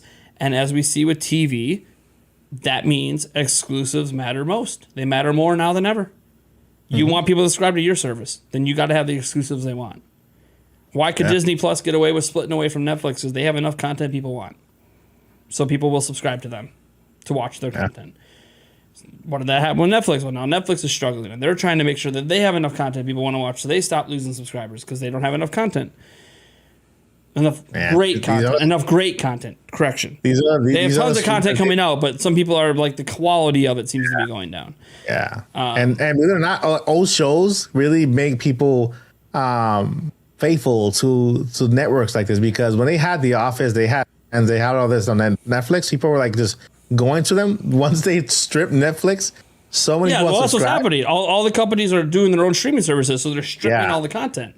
Yeah, like Breaking Bad is going to be leaving Netflix like next year, and it's like that's crazy. Man. And it's like, you know why that's really crazy? Netflix released a sequel movie to Breaking Bad. Yes. Really? Yes. I gotta go see it. There is a movie with Jesse Pinkman that Netflix created. It's already out. Netflix made it. It's a Netflix exclusive movie, and they're gonna lose Breaking Bad because the company's going to yank it for their own streaming service. Wow. That's insane. Well, I mean, think about it. It's kind of like all the Marvel shows.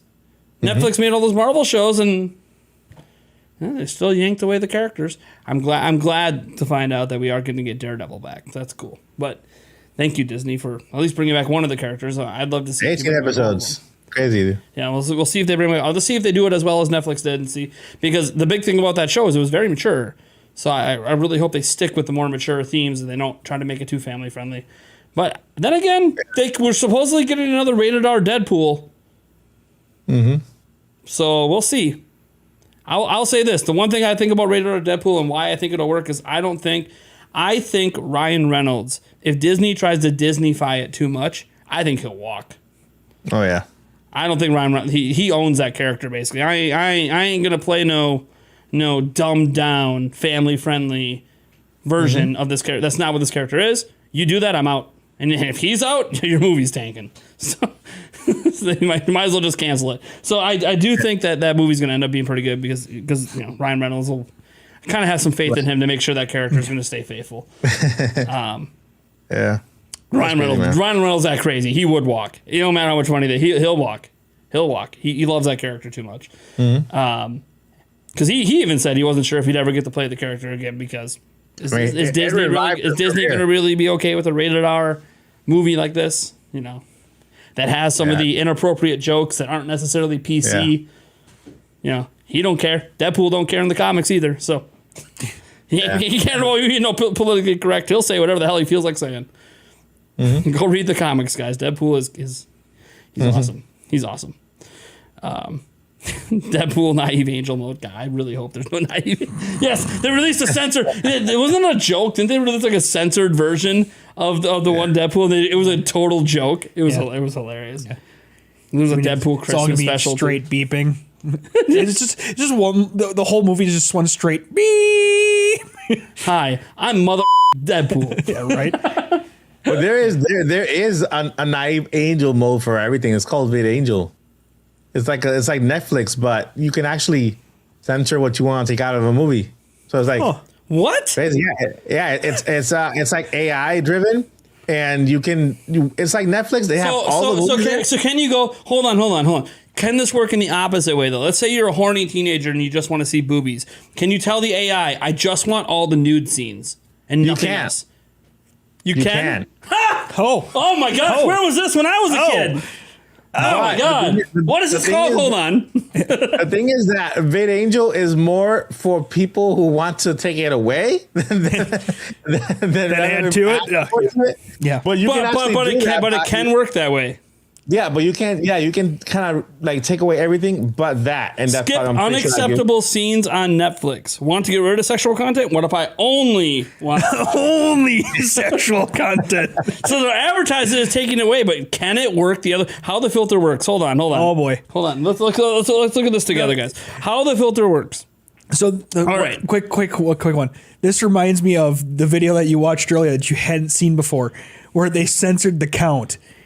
And every time he says the word count, it beeps it out. So it sounds like he's saying the F word. And it's filter entire categories like sex, violence, and language. Okay, but those are the categories I want to leave in. Yeah. Can I get rid of the rest? I don't see anything else. I mean, you can turn on. It says get rid of sex, immodesty, graphic, non-graphic violence, F words, damn, racial slurs, and profane. But I want to keep all of this. Can I get rid of everything else? It doesn't look like you can get rid of everything else. I don't think you can get rid of everything else. I think it only works for those categories. No, that's when you just go Google the opposite of. But I can shorten it. I can go fine. Let's get rid of the graphic violence, the non-graphic violence. We'll leave the profanity in because there could be some F words being dropped into sex scenes, and we'll just leave the sex scenes on. So we can actually shorten the movie. So we just get here's the story, no violence, and then some sex. Yeah, it works with every streaming service. Oh, what is that even legal? Oh, they went to court for a while because they don't own that content. Yeah, they went to court for a while, and they actually came to an agreement. So there is an agreement where they can actually kind of use this. Oh my god! Okay, I'm gonna call. I don't look at this. Okay, I totally was wondering if this was on here. They do have the boys on here. If you select any one of those categories, the whole episode's gone. Yeah, the whole episode's gone. What are you censoring out of the boys? No swear words. Okay, so you get 30 seconds. It pops up. No sex scenes. Okay, you get to watch 5 minutes. No violence. Okay, it just deleted itself. So basically, this is the beginning credits and then the end credits. No. It's the beginning credits. The boys is an amazing. Yulia's seen it. The boys is a really, but it's very adult, very profanity, violence, and sex laden. It's absolutely, in my opinion, one of the best shows going on right now. Not meant for people who get offended, and it's on a thing that's meant for censoring. I don't know what. It just can't exist. I don't even know what. Select one filter and it's just press delete. I don't. Why?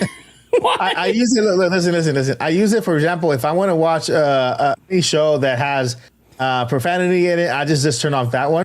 And basically, it doesn't remove the scene. It'll just mute it. Won't see it. Yeah, it'll mute it. So it's just a bunch of. It probably just cuts the sound. Stop your bull. It's just a bunch of censoring. Well, I don't know how they do it, but it makes it seem like they never said it. So it's Well, because they probably cut out like that one little word, and so it's kind of like a quick little splice or something. Yeah. But it's a cool feature, It's a cool feature. It's a smart feature. Like I'm impressed. Like wow. Yulia, I'm innocent, so I don't know what you're talking about. Don't act like you haven't seen The Boys. You're innocent when it comes to SpongeBob. Fun fact about Yulia, she has no idea until she was with me, apparently, that 90% of SpongeBob is a giant sex joke. Oh, God. Like, what? Like, what? There you go. You got an innocent little mic up there. What? Yeah. Oh, wait. When you're a kid, SpongeBob, it's all innocent. It's all, and that's how they present it to you. But pay close attention to what they're doing. Example, the whole panty raid episode. What is a panty raid? What is the point of a panty raid? You grab the undies so you can sniff and do adult things with them. That's the point of a panty raid. And if you look up panty raid, that's what you'll find out it means. And yet they have an entire episode dedicated to debauchery Which kids have no idea what that word means. It's very specifically a sex term. And yeah, there's a reason they sometimes don't re-air that episode. But beyond that, bikini bottom, sandy cheeks, even Patrick Star. You're like, oh, he's a starfish. I'm like, just trust me. Trust me. Yep. You're right. He's a star. Just look up what it's supposed to mean. Yeah. Well, and Mr. Krabs. Oh my God, dude! You got crabs in bikini bottoms with sandy cheeks, and SpongeBob is literally the antithesis of all of it. He's the innocent character in it all, and yet that's what makes it so funny because he's so oblivious to it all. And so it makes everyone else oblivious to it. So Yulia is like, you're ruining SpongeBob for me. I'm like, that's funny because of this. Yeah. But it's whatever. It's whatever. Not everyone's into that kind of stuff. You know what? You can maintain your innocence and enjoy it that way too. If you find it funny without it. I just find it more hilarious with it. I'm going to pretend like I never heard it. Yeah, there you go. Go back to enjoying your SpongeBob. Don't worry about it. There are no sex jokes in SpongeBob. I'm sorry. Yep. But the thing is that I don't. I wonder if you turn it on for SpongeBob, would they every reference to Bikini Bottom? Would they just skip it? Oh, we're going over to Cheek's house. Yeah. What? Huh? Yeah. Sandy house. Okay. What? Yeah. But I don't watch anything after season 5. Fair enough. No, Yulia's gotten into some of the seasons after 5, but yeah. Yeah. Most people consider the first 5 to be the golden. The later seasons are just gibberish, man. Yeah. They lost it. I mean, ever since I think the creator died or something, the original writer. But he was around for like 11 seasons, so. Yeah, but I mean, the original writers, apparently somebody left who did something that really impacted the show, but then they became all like it just became a stupid show. He was the great innuendo. So I watched the most recent episode the other day, and it was fine. I mean, they've done Patrick even more. They made Squidward even angrier. Krabs even more greedy. The guy will sell SpongeBob's soul for the change in somebody else's pocket. I mean, to be fair, that's pretty accurate to Mr. Krabs. Even in the first 5 seasons. Throw him overboard to save his first ever dollar. Like, what? But then I think he tried to Sorry, my boy. Sacrifices need to be made. Now go get my money. Yeah, I think they took it too far when they tried to murder Squidward for the insurance money. Or something like that. But I could believe Mr. Krabs would do that. Oh, I could believe if it makes him money, he'll do it. Oh yeah. but yeah, it's a little in a children's show going that far is a little. Mike's gonna turn on SpongeBob, and then you're gonna hear the glass shattering sound, and then all of a sudden Mike's never gonna be able to look at SpongeBob the same way. Crane. Be the crane. Sorry, I love SpongeBob. I like that episode. It's a good episode. There's a lot of good episodes. All right. Hilarious. Well, I think that's going to do it for episode 60 of the Nintendo Prime podcast. One of you guys are tuning in. Hopefully, all the audio is great. At least just for let me you throw guys. the opinion out here. I don't like it either. The acquisition. Oh, yeah. I don't want it to happen. I never gave my opinion, but I don't want it to happen. Nope. There you go. Thank you guys so much for tuning in. You can catch our podcast everywhere podcasts are heard. We have it live every single Wednesday on the Nintendo Prime YouTube channel at 8 p.m. Central. You can also find it the day after. Yes, I'm finally on track to be on the day after. It happened last week. It's going to happen this week. So it'll be on the Nintendo Prime podcast channel the day after. So you can go check it out there, which I would say all the audio would be leveled, but all the audio should already be leveled now. So oh, baby, we just get rid of the beginning, we get rid of the end and put the right intro and outros in. Maybe some timestamps once in a while as well to make it easier to digest and get to the topics you care about most. Maybe eventually clips. Maybe eventually clips. We'll see. We'll see. That is something that I always think about, but then never find the time to do. But when I find time to do it, I will definitely make some clips. You can find Mike Odyssey over at his YouTube channel. Mike Odyssey. Just type it in YouTube. It actually pops up now, so there you go. That is also his username on Twitter if you want to follow him over there as well. You can find me on Twitter at Ninty Prime. You can obviously subscribe to our YouTube channel. If you listen to audio version, we have our audio version everywhere, basically, that you can realistically hear podcasts on, except for XM Radio. Unfortunately, we don't got any contracts with them. Maybe someday. Well, what the shit? Yeah, what the shit? I got to pay for my XM radio, so that's bullshit. Yeah, right. Anyways, you guys are amazing. Thank you guys so much for tuning in. I do appreciate all that. If you would like to support the show, I would be remiss if I didn't mention that we do have a Patreon dedicated to the podcast at patreon.com/Nintendo Prime. For as little as $1, you just help support the show. the new equipment, our ability to get guests and set changes and everything else. All of that is appreciated. And then on top of that, we also now have YouTube memberships turned on our, we finally qualified for it. Yay. Thank you guys for subscribing to that channel and watching enough. So now the Nintendo Prime YouTube channel itself can actually take channel memberships. So if you would go over and become a member there, starting next week, every single patron and YouTube member that is at least showing to me on the back end will be shouted out at the end of the episode. So if you joined today, you will get shouted out at the end of next week's episode because, like, if you joined our membership program, it takes a day for YouTube to update. So that's just kind of how it works. Mm-hmm. So thank you guys for tuning in. I hope you enjoy this. And thanks, Bama Hut, for your gifted memberships. That was always appreciated. You guys have a good rest of your night. And I'll catch you next week. Same time, same place. Peace.